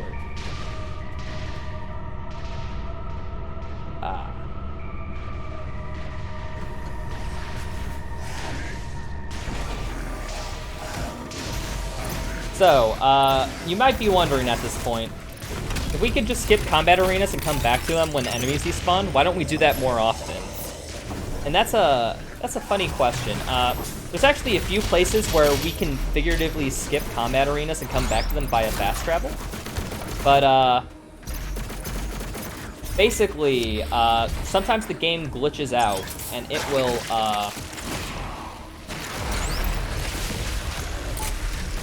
think that there's enemies by you. Okay. Just die, please. In certain, oh wait. I misclicked there. It's convention parking, not art commands. I just zoomed past it. So yeah, you cannot do that with every encounter because the game will think that there's still enemies around when you try fast traveling, and fast traveling won't work. Okay. I actually need ammo here. I've never been this low. I think I pick up an extra chainsaw. I just forgot to do that. Other than that, strategy is working just fine. We pick up the last Elena Richardson log. Log entry 06.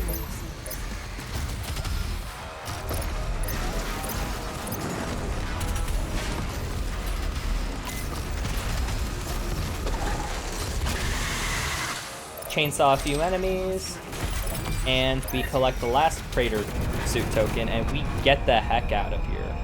And that's everything? Oh, wait, I missed something somehow. Oh, I know. Let's see here. How do I get there?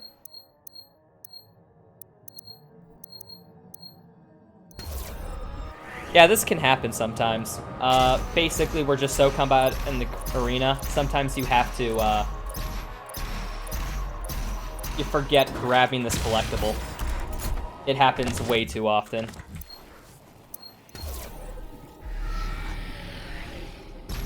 And now we get out of here.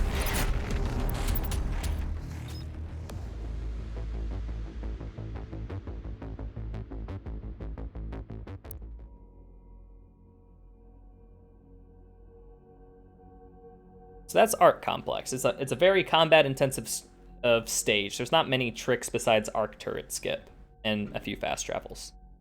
Mars Core, however, is completely different. We don't have any fight skips with this, but however, there is some sick movement and some sick skips that we can use because of just how the area is structured. You can't just shoot a hole into the surface of Mars. We can't, huh? The portal is ready. This is when you realize that Doomslayer, is just like a teen who wants to disobey his parents, aka Samuel Hayden. Because our mission objective is now shoot a hole into Mars. Quite possibly the best mission objective ever made in a game. I'm just saying.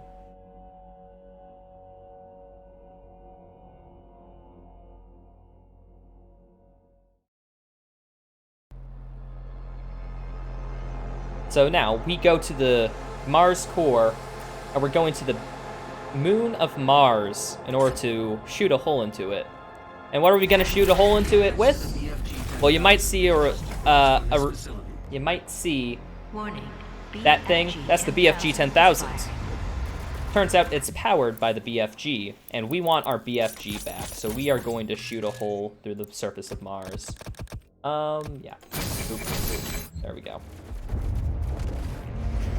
Why are we shooting a hole through the surface of Mars? Because that's where we need to go to in order to get to the next level. It's story. I don't care about story. This game's combat. We're also gonna master micro missiles while we're here. Now, micro missiles, to master it, you just have to stick 3 enemies at the same time with your micro missiles at the same time. And we do it here in this level because there's a lot of fodder in there. That we can just, like, do that, for example. And then bam, we already have 5 of them in, like, the first 20 seconds.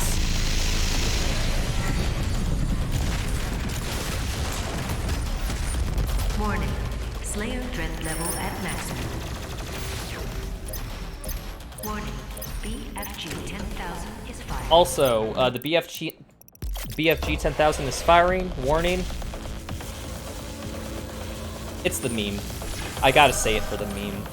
Because I don't know if it's firing or not, but the game will tell me when it is.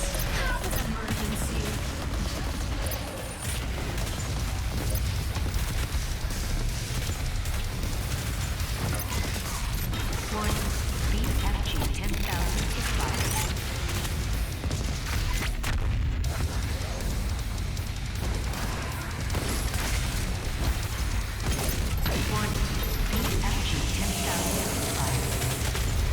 Also, we have to kill these enemies anyway, so killing them with micro missiles isn't that much of a time loss. It's just killing them in a different way. That's like slightly slower, if anything. BFG 10,000 is fired. There we are. Chainsaw these guys.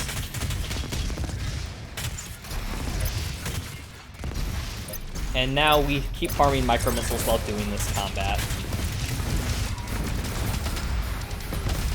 Pain Elemental. BFG 10,000 is fired.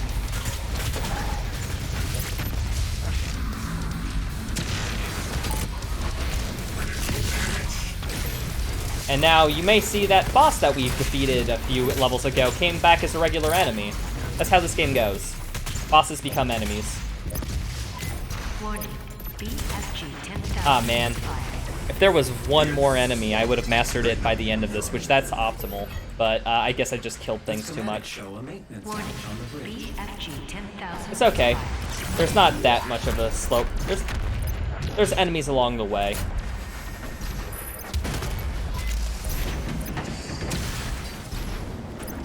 Up.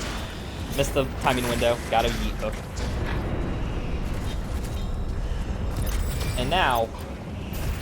okay. Here's where it gets a bit difficult. Shouldn't be too bad.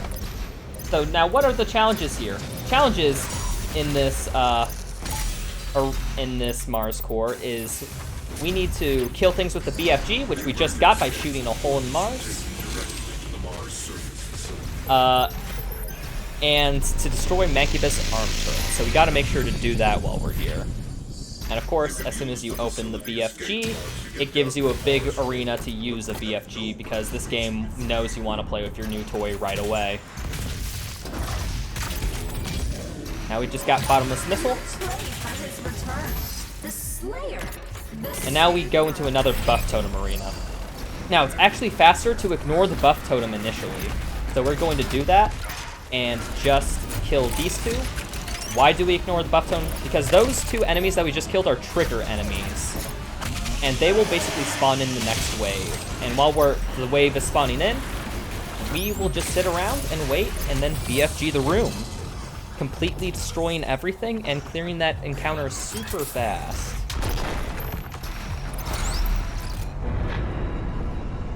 Alright, here's another secret encounter. Where all we have to do is just kill everything. You know the deal. This game is very, very centered in its message.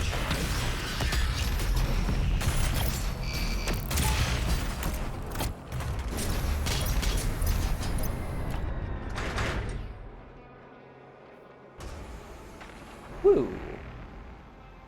So now, we just fired a hole into the center of Mars. What are we going to do now?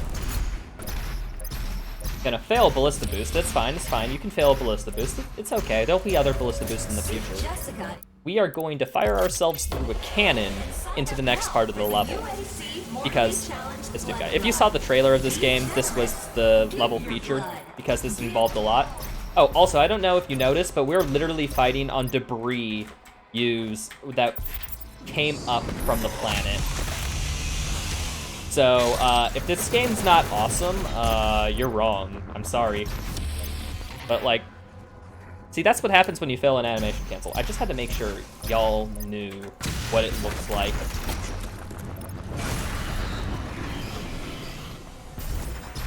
You know, because I can hit those every time, but, like, y'all deserve to see what it looked like at least once. Okay. And now we are going to the next secret encounter.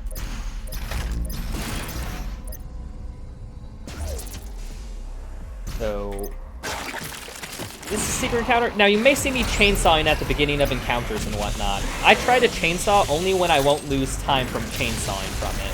Either because an enemy has to spawn in, I'm waiting on a door, or, dang, I was trying to go for a swag shot. There's a shot you can do that hardly saves any time, but it's basically you can shoot the Prowler and the Caco Demon at the same time with the same Arbalest shot, and it kills them both. It's actually pretty cool. Okay, and now we jump. Ah, frick. Okay, mess up the jump. It's okay, we can Ballista Boost. Or at least that's what I would say if I was good. Whee! See, that's what it's supposed to... That's what it's supposed to look like. Yeah. I apologize about that. Hey, but now y'all get to see the meat hook strat if you fail it, which that's arguably cooler.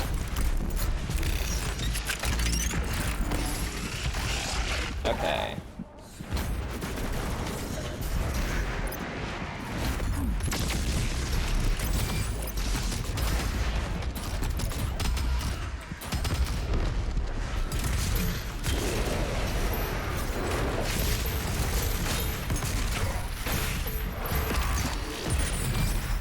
And then we use a BFG to basically super damage those Barons of Hell, and so that we can kill them later and easier.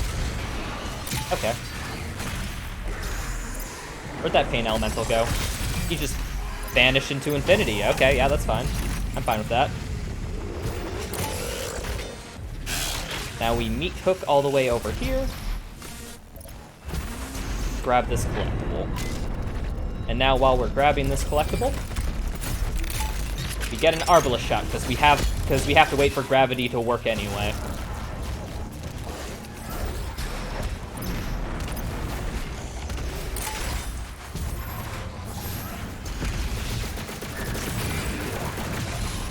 Okay, I'm very low on rockets, so I will have to chainsaw for an upcoming strat here.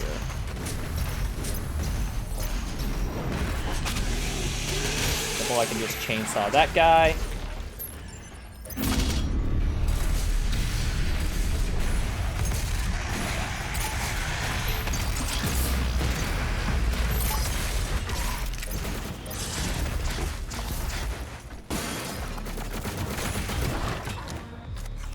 Come on. Quick scope work. That's what I mean with my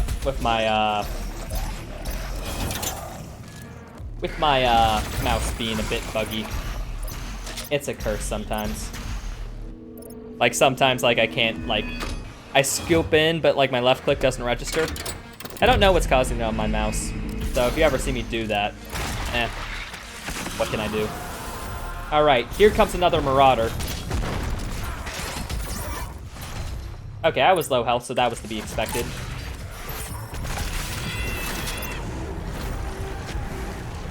But we have extra lives, so we don't have to care. Oh. Strat. We destroy or blade these Barons of Hell? Oh. Well, we attempt to, and then we fire. And that clears the room.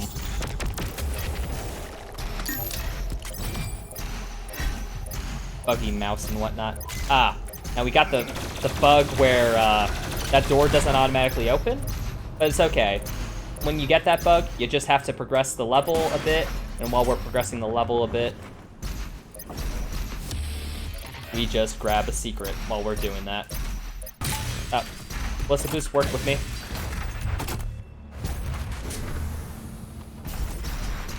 And now we go back to this to refill our BFG ammo. Now we want BFG ammo for upcoming arena. And it also refills all of our ammo, so that's really nice.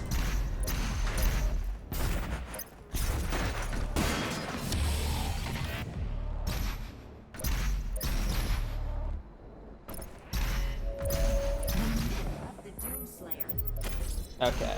So now, all we have to worry about is taking out one Mancubus arm turret and this combat arena. And then we're done with Mars Core.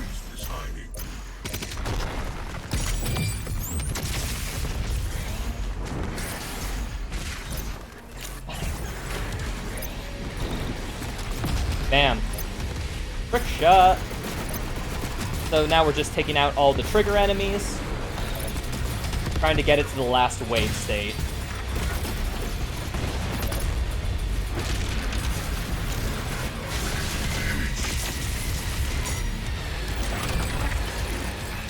And then we just BFG the room and bam, done.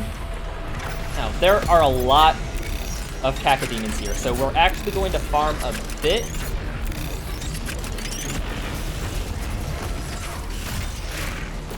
For Arbalest Mastery.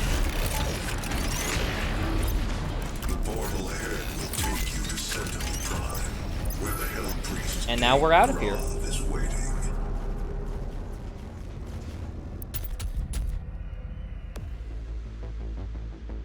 Okay, Sentinel Prime. This level is a story level. So we are supposed to basically grab all these codexes and discover the past of the Doomslayer. That's story. So we're just going to grab them, completely ignore them, and go to the boss fight.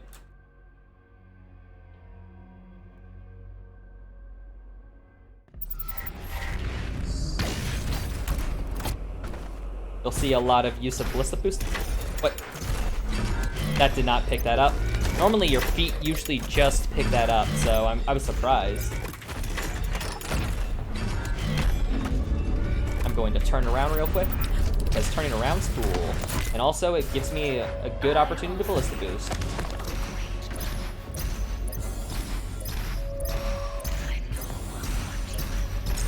So you'll hear this being called the Con Maker. If you're wondering what the Con Maker is, they're the Angels. Now, why are the Angels important? Because it turns out in the Doom Extended Universe, the Angels are in cohorts with the Demons, and the reason why Demons are tearing up Earth right now are because of the Angels. Story. What about getting collectibles and going fast? That's the story I want to hear. Now, as we go upwards, long elevator, I'm going to spend this time to upgrade the energy shield and the rest of my suit. Or at least, hold on, or at least the rest of the important parts of the suit. Everything else that you see me miss, we don't use in the speedrun whatsoever. And now we go to the Gladiator. Gladiator boss fight. Now, if you play this casually, I apologize for what you're about to see.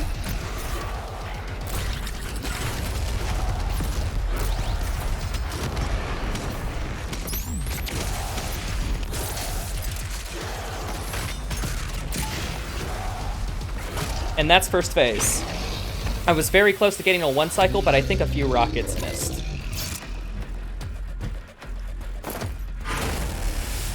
This boss took me so much longer in my casual playthrough. I'll tell you what, I died here so much.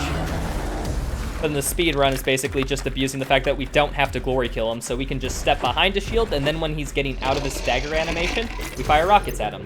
Now, this phase is a bit different because he has no shield, so we can just continuously shoot him, which is nice.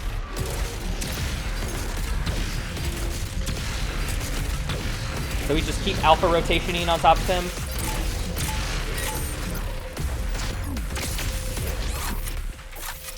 And bam, boss fight. 5 health, not worried. Who needs to be worried?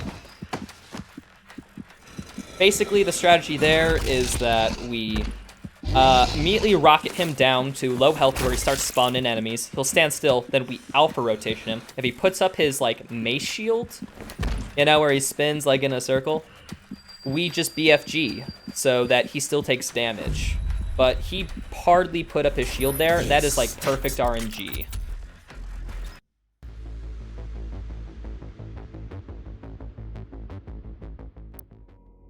Well, for second phase, that was like nearly perfect RNG. All he had to do was be a bit faster with like the alpha rotations. We probably could have, you know, got him without using the BFG at all, which is actually the optimal strat. All right, now we're going on to the Fortress of Doom, but oh no, look, there's demons here. Oh no, whatever will we do? There is a reload strat you can do here, but like, I'm trying to broadcast the Ultra Nightmare experience. So there's a BFG strat you can do where you can BFG the room, reload checkpoint, and it refills your BFG after the encounter is cleared. But you don't do that in Ultra Nightmare because you can't reload checkpoint, because the game wants to emphasize 1 death and you're done. So reloading checkpoint to get out of a death would be against that philosophy. All right, we're going into Taurus Nabad. Taurus Nabad is my favorite level in the speedrun. You'll see why. We have so many strats in this level. So we're gonna start off classic. We're gonna start off with a nice little appetizer called the Ballista Boots. So we just Ballista Boost here. You've seen this before.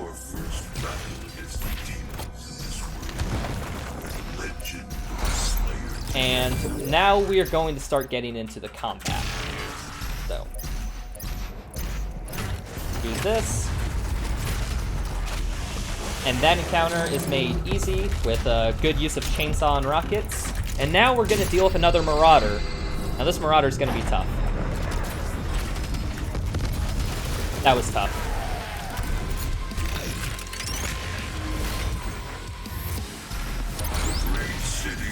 And now we get a collectible. We completely skip a wall climbing section by Yeet Token. And now this next combat encounter is crazy. We're going to be introduced to something called the Archvile. We don't want to deal with Archviles. Archviles summon enemies, and we don't want to kill too many things because that's slow.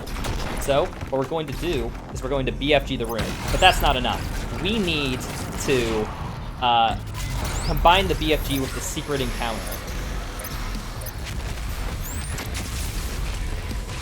So that's what we're going to do.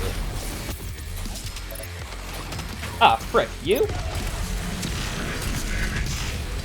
He didn't want to die. Sometimes they can do that.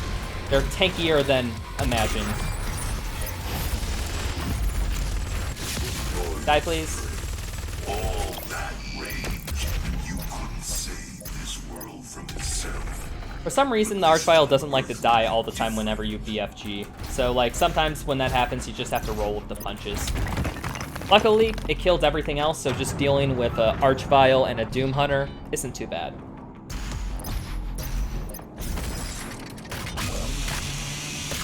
So now we're just going to collect some collectibles in this section, and now we are on our way.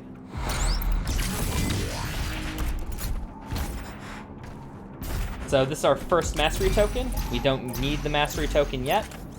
Also, there's supposed to be like some whole swimming puzzle where like you shoot where like you break a chain, break some wall, the water goes down. You can actually skip that with a very precise precision bolt, because the precision bolt shot goes through the collision of the wall and hits the target. So we just do that instead.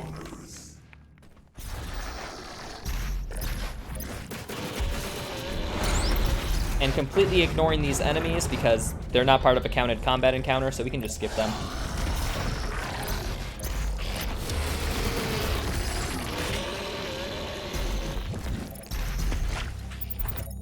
Okay.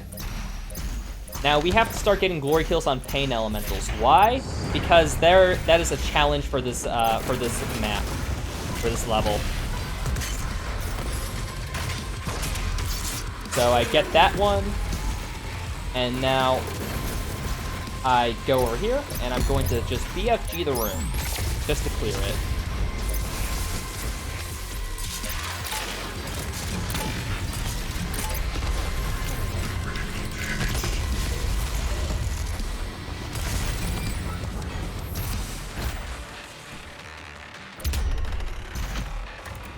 And because we BFG'd the room is a lot faster. Get a free chainsaw while the elevator is dropping.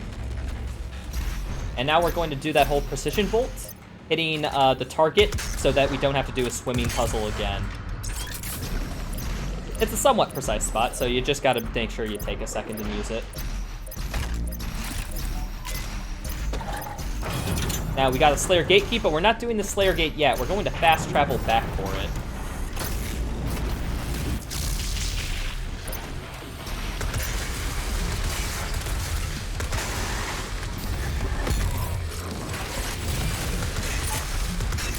Gonna kill all these enemies really quickly. Get a free chainsaw while the arc vial's spawning, and now we just clear the room.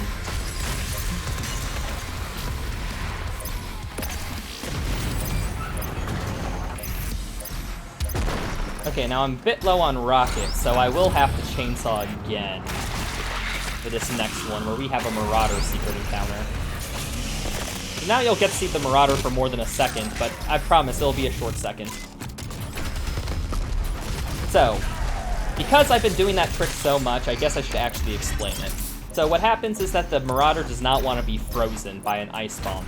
So the developers didn't want to just make him immune to freezing, because that's just not logical. So he's programmed to put his shield up. Ah, man, got a collectible. My toes didn't tickle it. But his AI will basically block the ice bomb with a shield. And it turns out that this takes priority over every single other weapon attack you can do.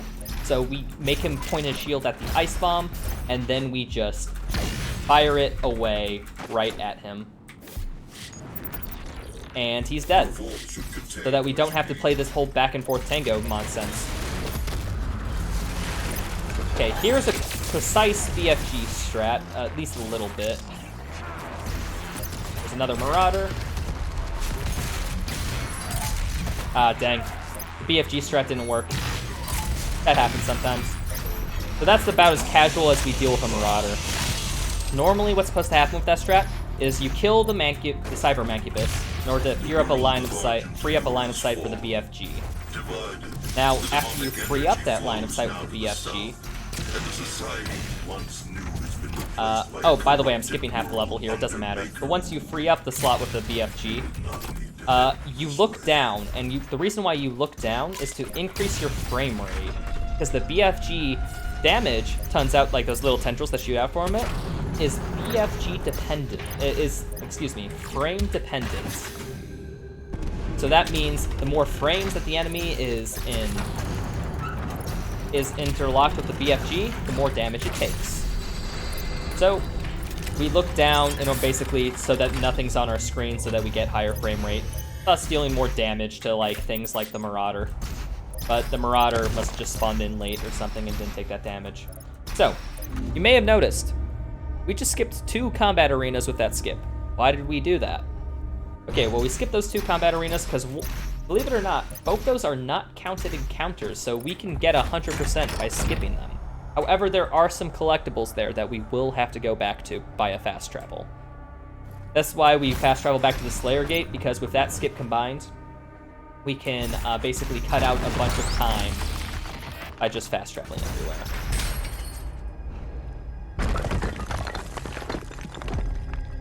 Okay, moving on. After we complete that little jumping puzzle, we're going down to the depths of Taurus Nabad, to where we're going to retrieve the Crucible. The Crucible is a very fun addition to this game, if you ask me. It's like the BFG, but it's for a single enemy. So it's like a free one-shot on an enemy of your choice. But the thing is, you have limited charges of them, and you have to kind of decide where to go with it. Oh, by the way, I just skipped that. You know, Precision Bolt. Precision Bolt hitting the target through a wall. We've been over it before.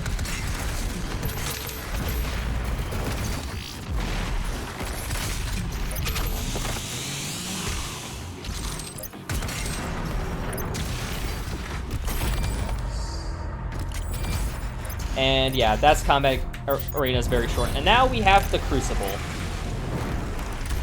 But because we have the Crucible, like, this is like your playground where you're supposed to like just go ham with it. We are going to do a few weapon challenges while we were here.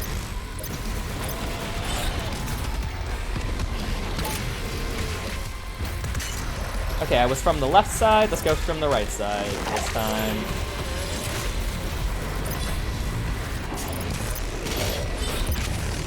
Okay, and now there's an Archvile somewhere.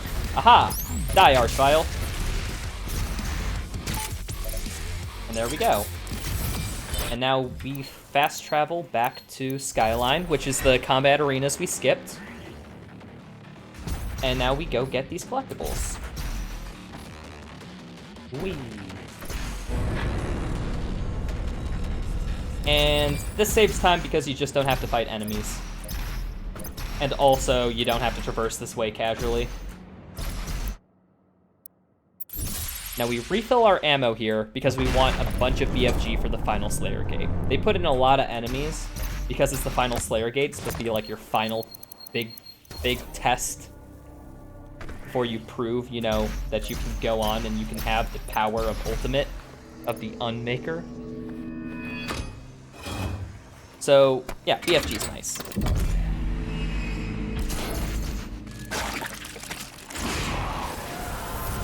So while we're here, we're also going to get the last Pain Elemental challenge. Okay. Okay, I'm lucky. One of those rockets hit the souls that they spawn, and not it. But, and that makes the setup less consistent. Oh wait, you're still alive? Ah, come on. Dude, you're messing up my perfect Slayer Gate. BFG the room. BFG the room. And now we just done with 2 waves, and now all we have is the last wave. Bye, Cyber Demon. I have a Crucible now. It's a free one-shot.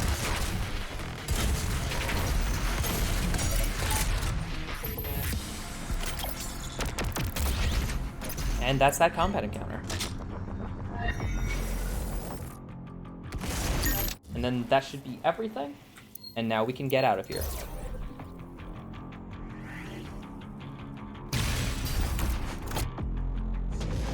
Now we just gotta make sure to pick up a Crucible on our way out.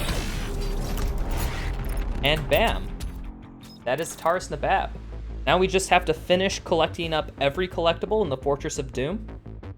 And we are on to the final stretch of the game, the final 4 levels, which are all back to back to back to back. Which also have some of the best tech in there. Well, Erdak probably has my favorite tech in the run.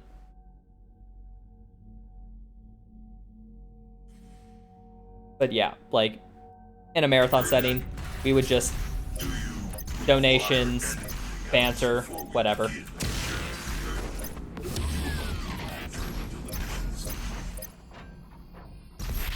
We're just basically collecting everything because this is 100%. We gotta get everything. We gotta get everything. If this isn't 100%, why aren't you killing 100% of the enemies? This is 100%, you just missed a Crucible charge. I get those comments in chat all the time.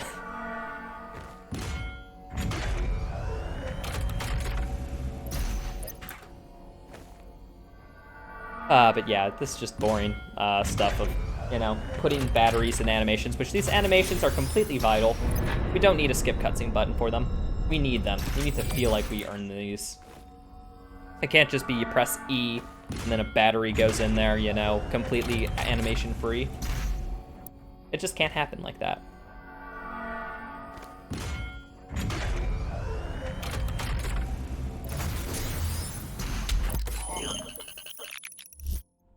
And why did we pick up Remote Detonate last? Well,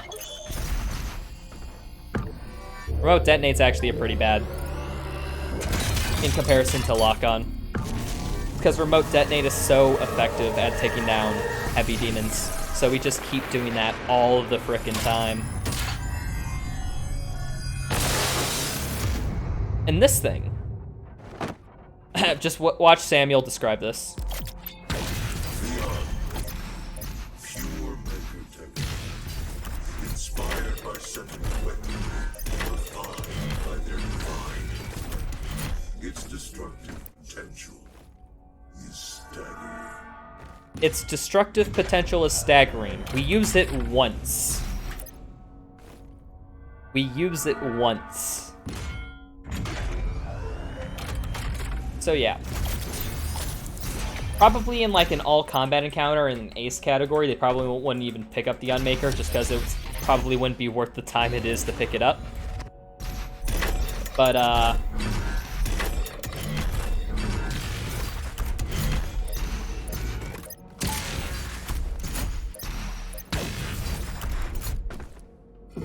the Unmaker's just not that great in comparison to BFG, which can basically free kill a room. And you don't want to use it to focus down on a single target because you have the Crucible for that. So it kind of just fills this niche that you don't need. Holy crud, I golded that. I guess it just went that well. And now that we've collected everything and that everything is in our inventory, we can just zoom to the end of the game. Well, of course, completing all the challenges along the way. Argent energy is made from the souls. So, you may notice, I got a few masteries that I still need to finish. I don't know why, but Meat Hook mastery was taking me a while. I should have really got on this, but you know, that's part of the thing with the run. A lot of it is improvising. If things don't go the way you plan, you gotta figure out how to do it. Here's something funny. You can just dash up this wall. Huh, the more you know. So we're gonna work on upgrading the mastery to our shield, because shield mastery is actually pretty easy to get. And you just have to deal damage while the shield is active. That's all you have to do. So we're just going to take this opportunity of quad damage to try to charge it as much as possible.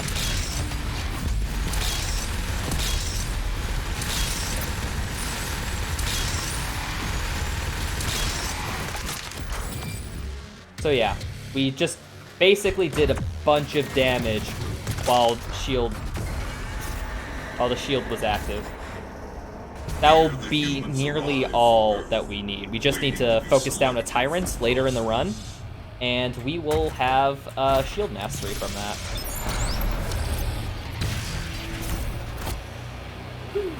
And now we Ballista Boots downward to gain a little bit more falling speed.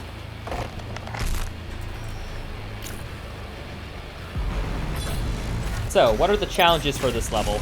Well, okay, first we need to kill 2 things with the Crucible.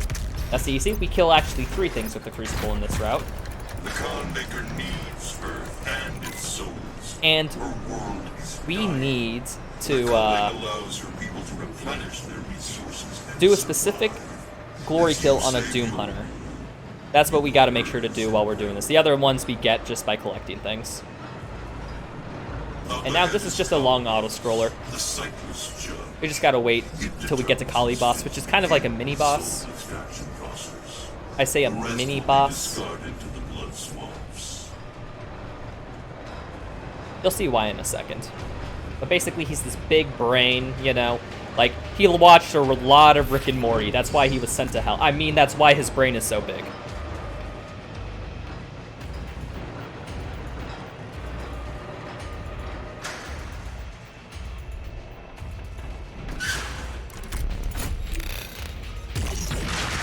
So yeah, just one Arbalist and one rocket for all this.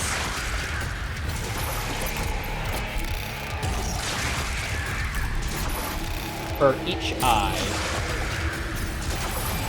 And then we just punch him in the head. Good boss fight.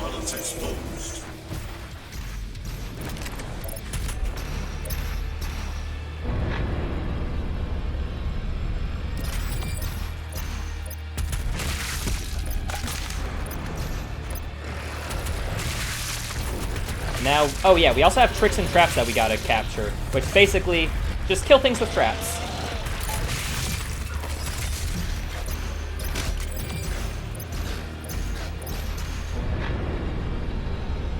Which is easy enough to do. You just gotta, you know, wait for them to where they're under the traps. It's way easier to just get them in the first 2 traps than it is to do it while actually doing combat. This is a secret encounter. Only 2 enemies. I don't know why secret encounters get easier as you go on with the game. We're gonna... Ah, frick. I'm out of ballista ammo. I tried ballista boosting upwards. You know, that saves a bit of time. You don't have to backtrack and you can just jump straight over here. But, like, sometimes ballista boosts can be finicky.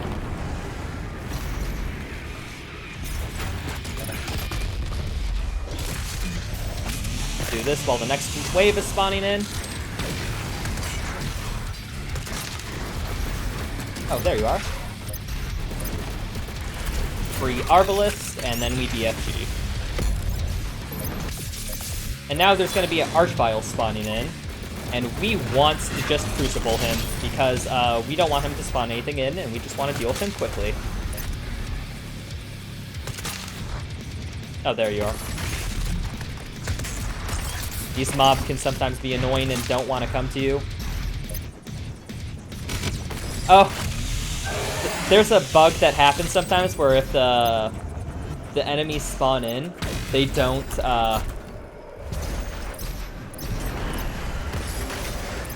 start moving. Their AI never kicks in, and that's what happens there. That's why that was taking a while.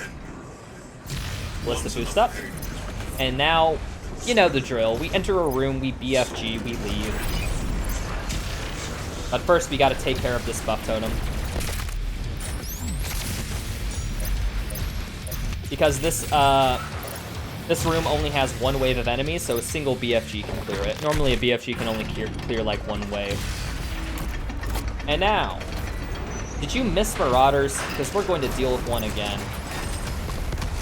Bye, Mr. Marauder. Mr. Otter. Mr. Otter.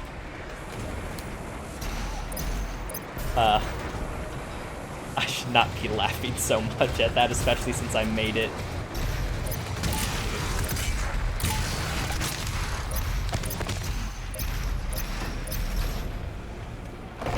So yeah, we don't if everything goes ideal in this game, we actually don't have to deal with a single Marauder casually, because we'll always have an ice bomb prepared.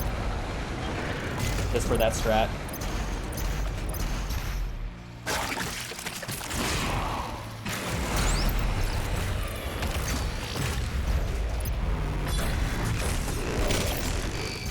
So yeah, another Crucible, just to deal with enemies that take very long to kill. And BFG the room. Bam. And now we have to deal with Doom Hunters. And for this, I like taking off equipment field and putting on in a room that makes them stagger for longer. Because that is very useful. Especially when you're trying to set up a glory kill. Okay. So just set up the glory kill, and bam, we have it.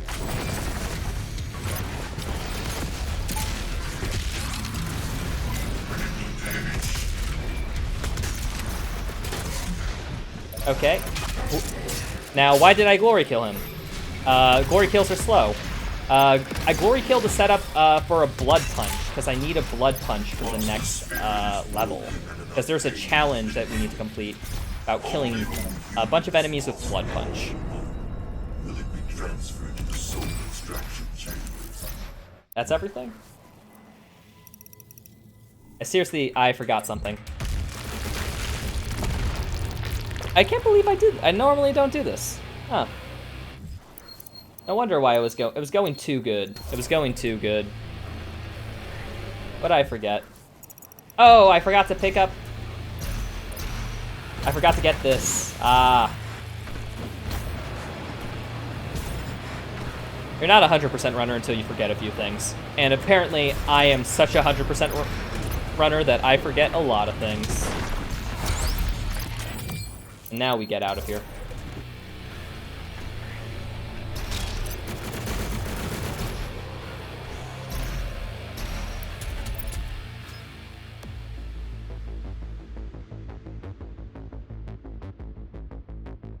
All right, that's good. Well, the last part where I went back wasn't good, but like, I don't need to say that. Okay, so very quickly before I hit space, because this game's timed in real time, I got some quick things. Blood Punch. We need to kill 3 enemies with Blood Punch 5 times with a single use of Blood Punch.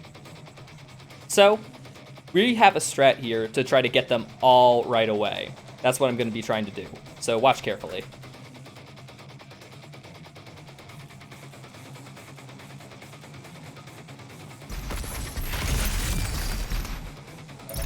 Inside that city.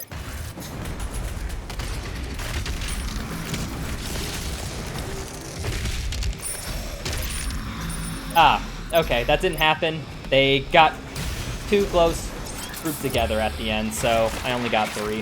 That's fine. Now we're going to combine a secret encounter and a regular encounter here, while also getting some collectibles. So now we're just going to go here. And now we just BFG the room, and now everything's dead. And voila! You have a free chainsaw, might as well just use it on a Revenant.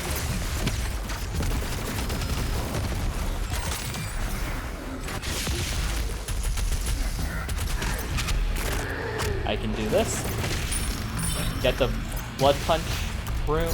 Get the Blood Punch challenge another tick. And now you may notice we just ran out of ammo, which means it's a great with our BFG. So now it's a great time to refill ammo. And now we just need another Blood Punch. Ah, come on. Enemy just ran around the corner or something. There we are. That's how you do it. Okay, now this is where we use the Unmaker. Turns out Haste also gives the Unmaker unlimited ammo. So we just use that here to just annihilate everything.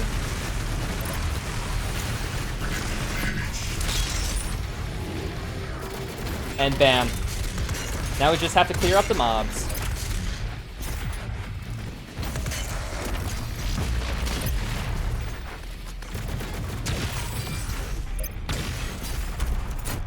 And that's the end of that fight. Now here we have the next secret encounter incoming. Again, don't ask me why all the secret encounters at the late game are like way easier than early game.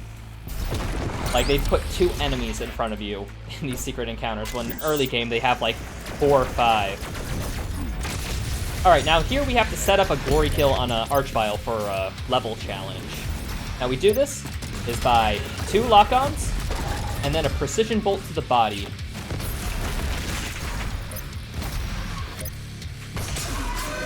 And then we get it. And now here's our favorite Marauder again.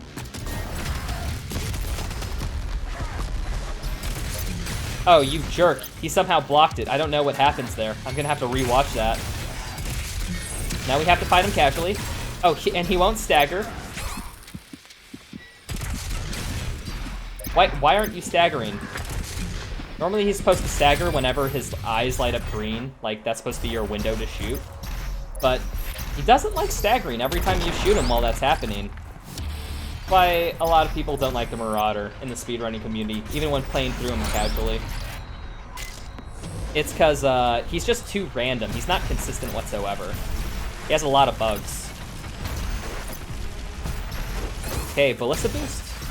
And now we can get to this platform a bit earlier.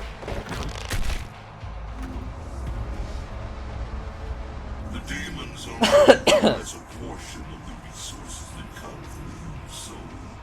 It was the makers and the Sentinel priests who discovered and unlocked the true. We're learning some lore here. They combined Sentinel and Hell energies together, refined and created Argent. Yeah, basically, it's the deal. You just Argent energy. Remember the first game? Okay, now we got a Ballista Boost here in order to make a cycle so that the gate doesn't close on us.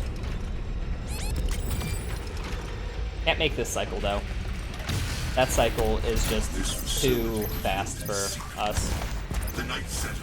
Google apparently thought I said okay, Google. You want to chime in, Google?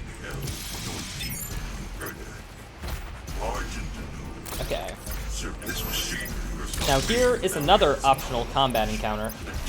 You do not get challenge rating or combat rating for doing the encounter with everything up there. So instead, we're just going to Ballista Boost around it by getting up here. Up. Okay, never mind. Ah! No, everything went wrong. So yeah, normally you skip that by Ballista Boosting, but the Cyber Mancubus really didn't like me. He staggered me so that I couldn't jump. Well, or that I jumped weirdly.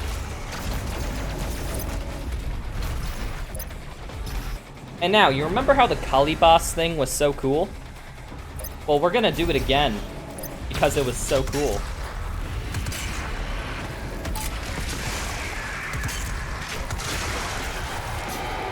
Okay, come on. Here's an enemy with a chainsaw. I thought that Prowler was,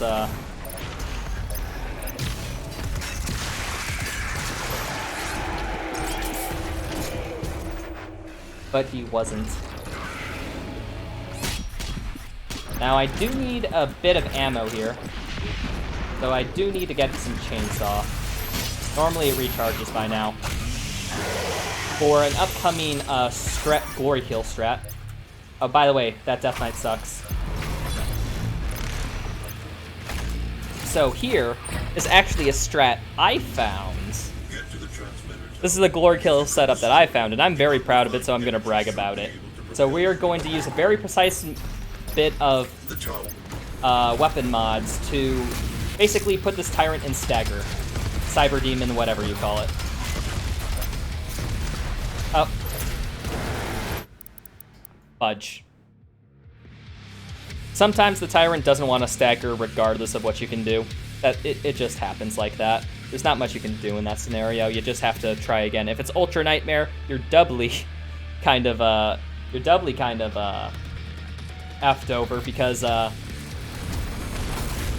you can't get this challenge, and then that means you can't get 100%.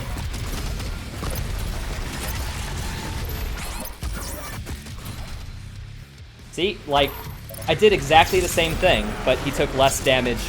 He took more damage the first time, apparently.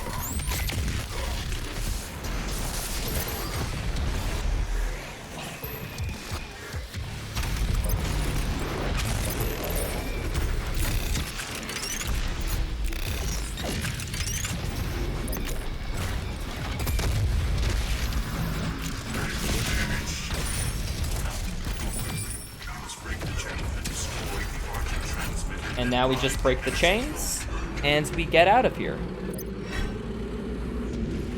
But first we gotta collect a few collectibles, because they were hidden under the combat arena.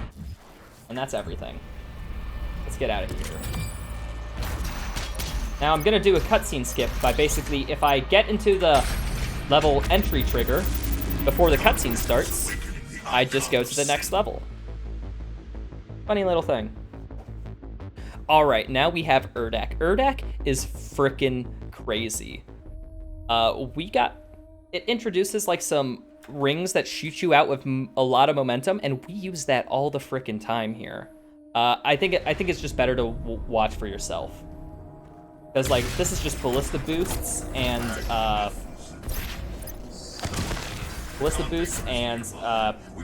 cool tech ahoy. And we are at the end. We skipped, like, a whole section. And now we just parkour.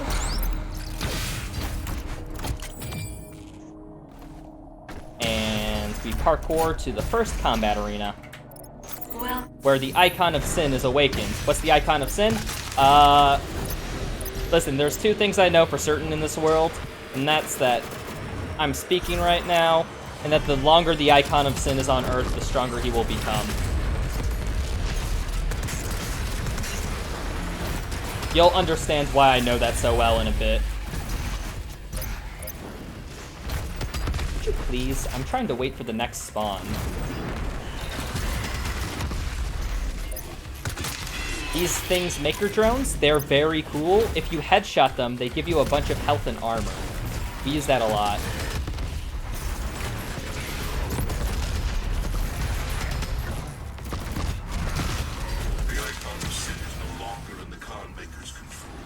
So now that we have that combat arena down,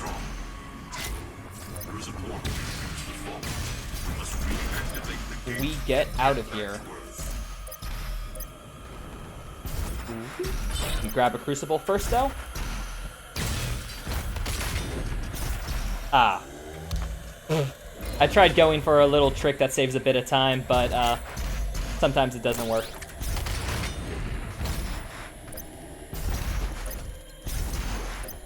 It is very precise. And of course, like, I want to go for all the ballsy strats. Ballsy strats are fun. Okay, now here's a cool another secret encounter BFG strat, where we combine a secret encounter with a regular encounter, and it requires something a bit like this.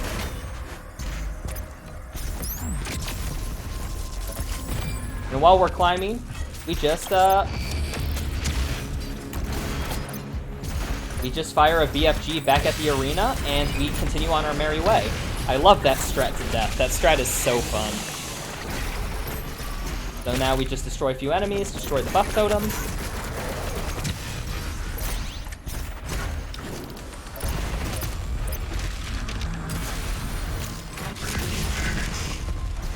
Now we wait for this thing to spawn.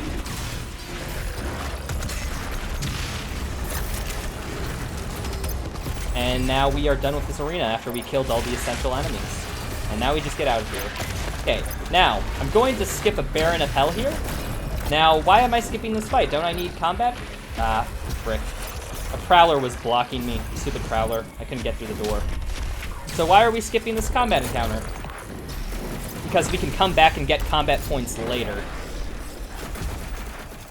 And, you know, that thing where if enemies spawn in, and then they despawn, and if you go back, and if you're in the combat arena, you get the weapon points for it, or the combat points for it. Combat rating. Okay, there's an arena over there. We're just going to ignore that for now. We'll come back to it later.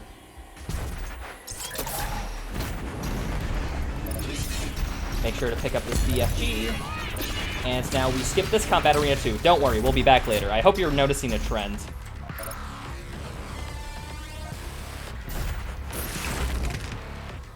So now we go to this combat arena. This is probably the hardest combat arena to do without the BFG. So we are just going to kill a few things. Destroy the buff totem.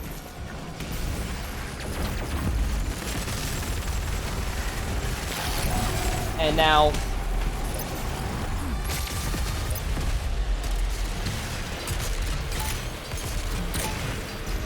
and then bam, that is fight done. Now, why is that the hardest? There is no fodder demons in there. Like, no, there's basically none. There's like some of those angels that, you know, you headshot, you get health and ammo for. It's not enough. It's not enough. Everything is just too deadly in that fight. And now we have to align these rings. And now, coming up is a strat that I hope I can nail. if I don't get it, I'll have to do the combat encounter regularly. But it's the 2 Baron of Hell skip. Shoutouts to Undeceiver, who frickin' found this. He's a frickin' mad lad. He's a pretty good runner in Ultra Nightmare. He's like top of the level. And he found this. I'm gonna need more Ballista ammo for this. Where basically you can skip this upcoming fight and still get combat points for it. I'm gonna see if I can get it.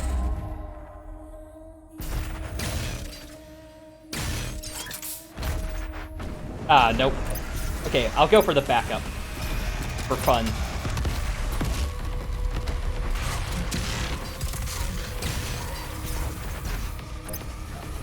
So here's the backup. Just gotta wait a second.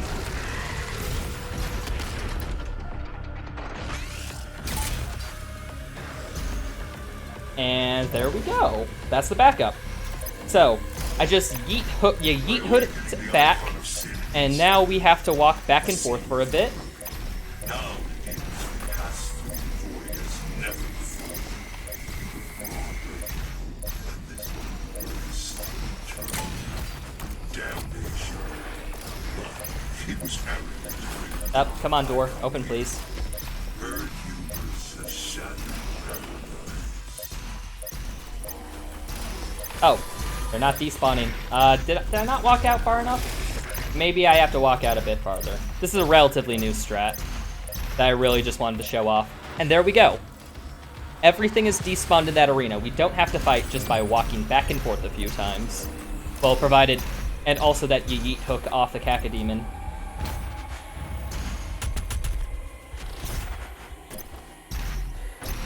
And that saves a bunch of Crucible that we can use later, that we still don't have routed out at this point, but they'll be routed out soon. We don't know necessarily where to use all that Crucible, because like we have more Crucible than we know what to deal with, like at this point. With the rings fully aligned, You may notice that we needed 3 rings to fully align there. the landing platform and pass through the portal. Earth does not have much time left. But we have 2. We only pressed 2 gates. That's because of the skip we did earlier, and the triggering for the portal opening up is actually having 2 of the last 3 gates open, not all 3. So we can use that to our advantage and just complete the run early. Or the level early if we wanted to, but we still have to go back and get some combat points. So now we go back here, and we return to this combat arena. Why? We skipped a couple phases in there. Basically, we routed it in such a way to where... Oh, come on. Gotta kill this guy. Routed in such a way that, basically, we despawn both waves as we go through the level. So you may notice I got into the combat arena, I dipped out. On the way back, I, like, flew over top of it, and then went out. So that way, both waves in that arena are despawned. Thus, it thinks we killed them. So we get the combat rating as soon as we go back to it. Now we go to Abyss of Sanctuary. And similar thing here, where because I went past the Baron despawned, the game doesn't realizes that, oh wait, there's no enemies in here, and you don't have the combat rating yet. You probably killed them. That's what the game's thinking right now. And now our favorite Marauder is dead. Now normally there's a cutscene where we have to give up Vega. Vega has to basically hack the Con Maker's space, and basically to get us a teleporter home. But because we do this route, we actually don't have to watch that cutscene. So Vega stays with us forever. We save Vega in the speedrun. Vega is saved. You're welcome.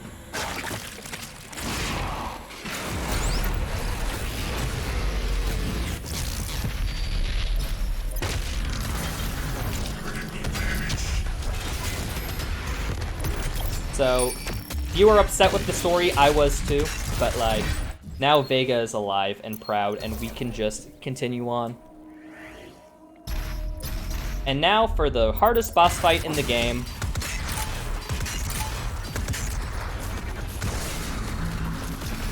where we have to grueling shoot a big angel. This is like the head angel, so like don't think too much about this. And we just have to shoot them, and then blood punch them. And turns out lock-on is really overpowered for this boss fight and really needs to be tuned down. We just gotta do this about 5 times, actually 6 times. Wait, I do need to pick up a BFG though. Here it is. As we basically just wait.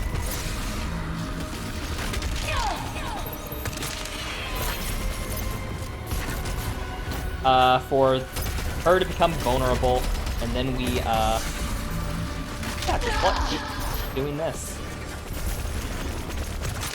It's honestly not that interesting of a boss fight once you know the strategy. And there we go. That is Erdak.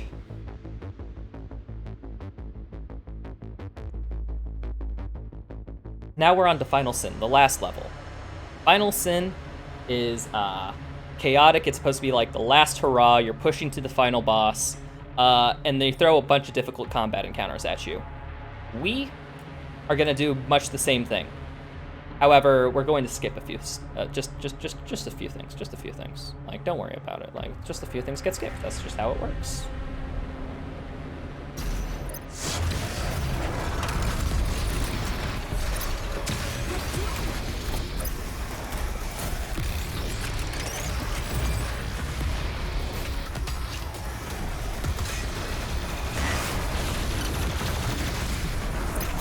Okay, cool. Now we just BFG while all the enemies are spawned on. I just killed all of the final enemies for the next wave to progress, which for some reason are all the fodder enemies need to be killed, not any the heavy. I think it's actually a kill any, like kill any of these things, but we just kill all the fodders because they're very easy to kill. And what's this? We're already done with the first wave. Well, with the first waves. Now we just gotta wait for a tyrant to spawn. He didn't want to die to my first swipe, that's fine.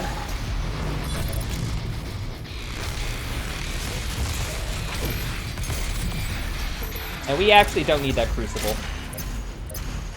because we have plenty for the run. The yeet hook.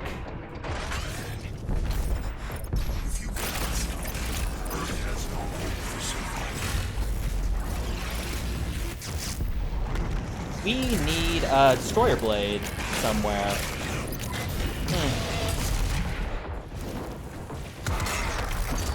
That's a bit weird. I'm a bit low on Destroyer Blade. Oh yeah, it's because I didn't do that one secret encounter with it. But first, now we fully upgrade everything, now that we have just enough combat points to do so. Spend all our mastery tokens and weapon points.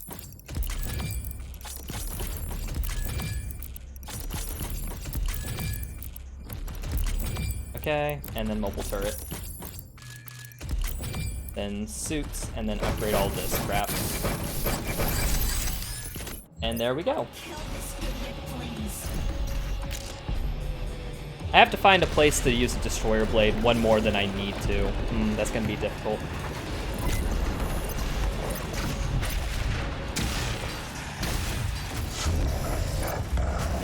Oh wait, here.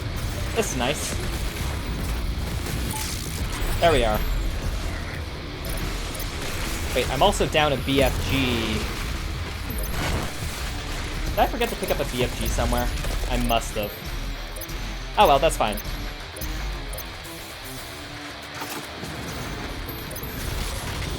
So now we just get out of... Excuse me! That...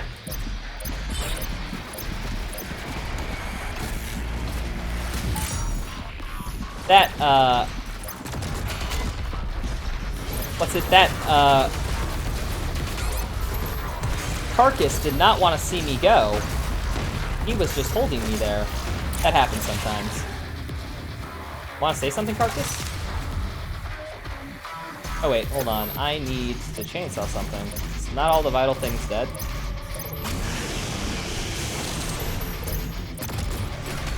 So yeah, that's what happens when you don't BFG. This room just becomes a bit slower. We normally BFG here to get the Marauder to spawn instantly.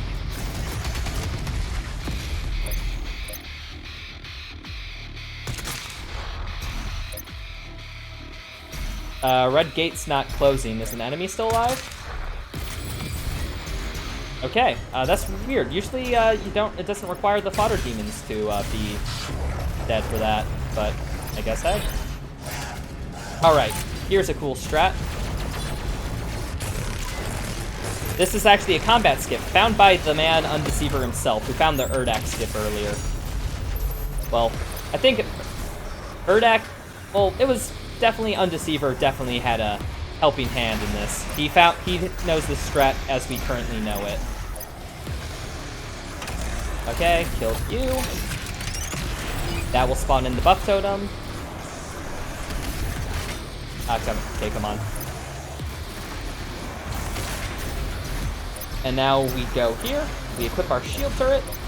We reset our spawn point by going that high. And then we use this shield turret to take all this incoming damage. And then we just BFG the room.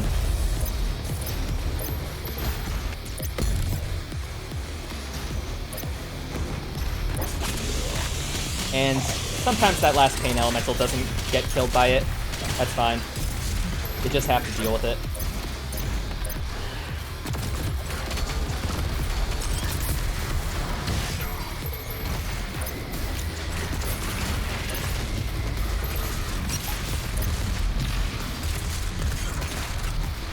Okay, now I hope you like your yeet hooks, because we still have one more before this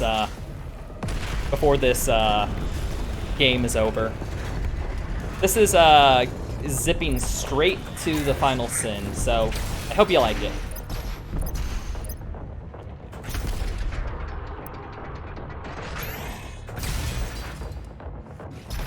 And then we just go all the way to the bridge. The enemies don't even have time to spawn into their AI patterns. Now normally you can actually go straight exactly to where the final sin is, but we are going to now fast travel back to Orion, because we need to pick up those combat points that we earned earlier, and now we go back to South Station, and now it's a boss fight.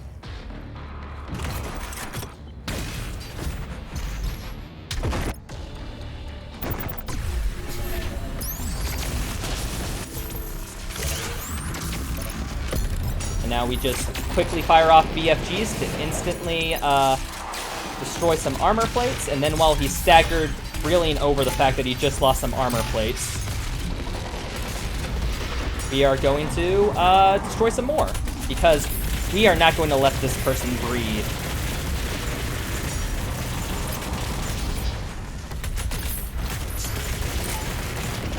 Excuse me, person, pig, Titan, whatever you call it.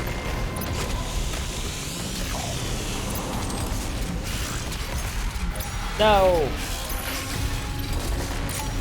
There we go. And now that we destroyed all the armor plates, we're just going to go pick up some health and armor while we wait for phase 2 to begin.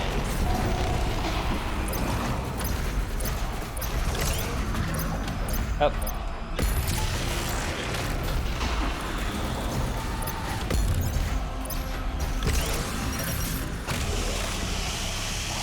Get a bunch, completely fill up on ammo, and now we are out facing him again to the second phase. Now a lot of people don't like going for these strats. I love these strats, so I'm going for them anyway. You Crucible the arm. Yes, you can Crucible the final sin. Aim for the chest. Ah, I missed the Crucible on the head, but you can Crucible the head too when he's in that animation.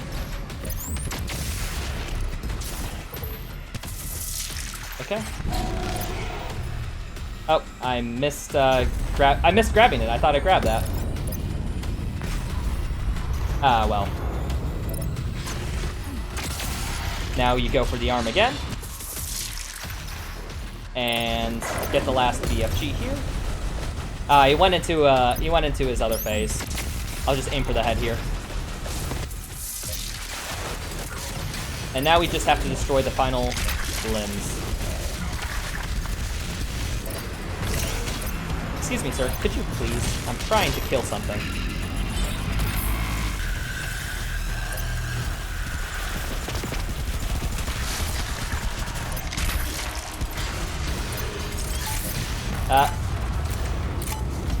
Why is the arm's not taking damage for some reason? There we are. I just had to fall off the map for it. And now we just wait for the game to end, basically. Which we have to wait till he gets back into his original position. But basically, this is the end of it. And time. And that's Doom Eternal 100%. Thank you all for watching. Yeah, that's basically the run explained. I probably could have gone into detail more in places, but I'm doing the run at the same time. I can't think of everything as it's going on. I just kind of do the motions. But yeah, hopefully if I have a commentator or something, that'd really help, you know, keep my mind focused and they can ask questions about stuff. 232 is not a bad run whatsoever. Now, in case you're wondering, world record sits at about 216 in Ultra Nightmare. So this is about like 14 minutes behind it. 16 minutes. Math. And also, I like equipping all the unicorn skins. Oh, because that is freaking awesome. Look at him. Look. You're telling me that doesn't fit. Perfect. And you All right. will be their savior. Your strength will be their shield, and your will their sword. You remain King Novik's speech, very important. unbroken.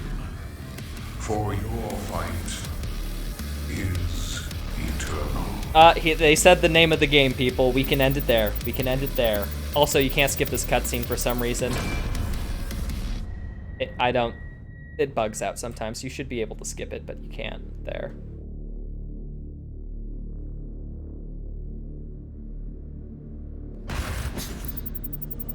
So let's check to see that we got 100%, and then we'll call it good.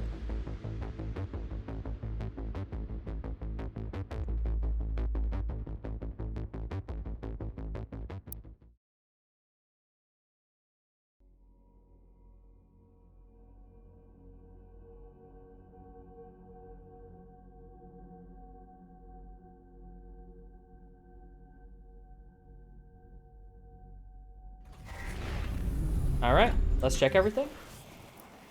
Oh, what? I don't have some. So 8, 15, 8? Why don't I have? Well, that's basically the run. Thank y'all for watching. I think I missed. Did I miss a challenge? It was probably in Arc. Ah, the rocket removal. Oh yeah, it's because I did a new strat. But like, that's an easy one to get. But other than that, that's complete run.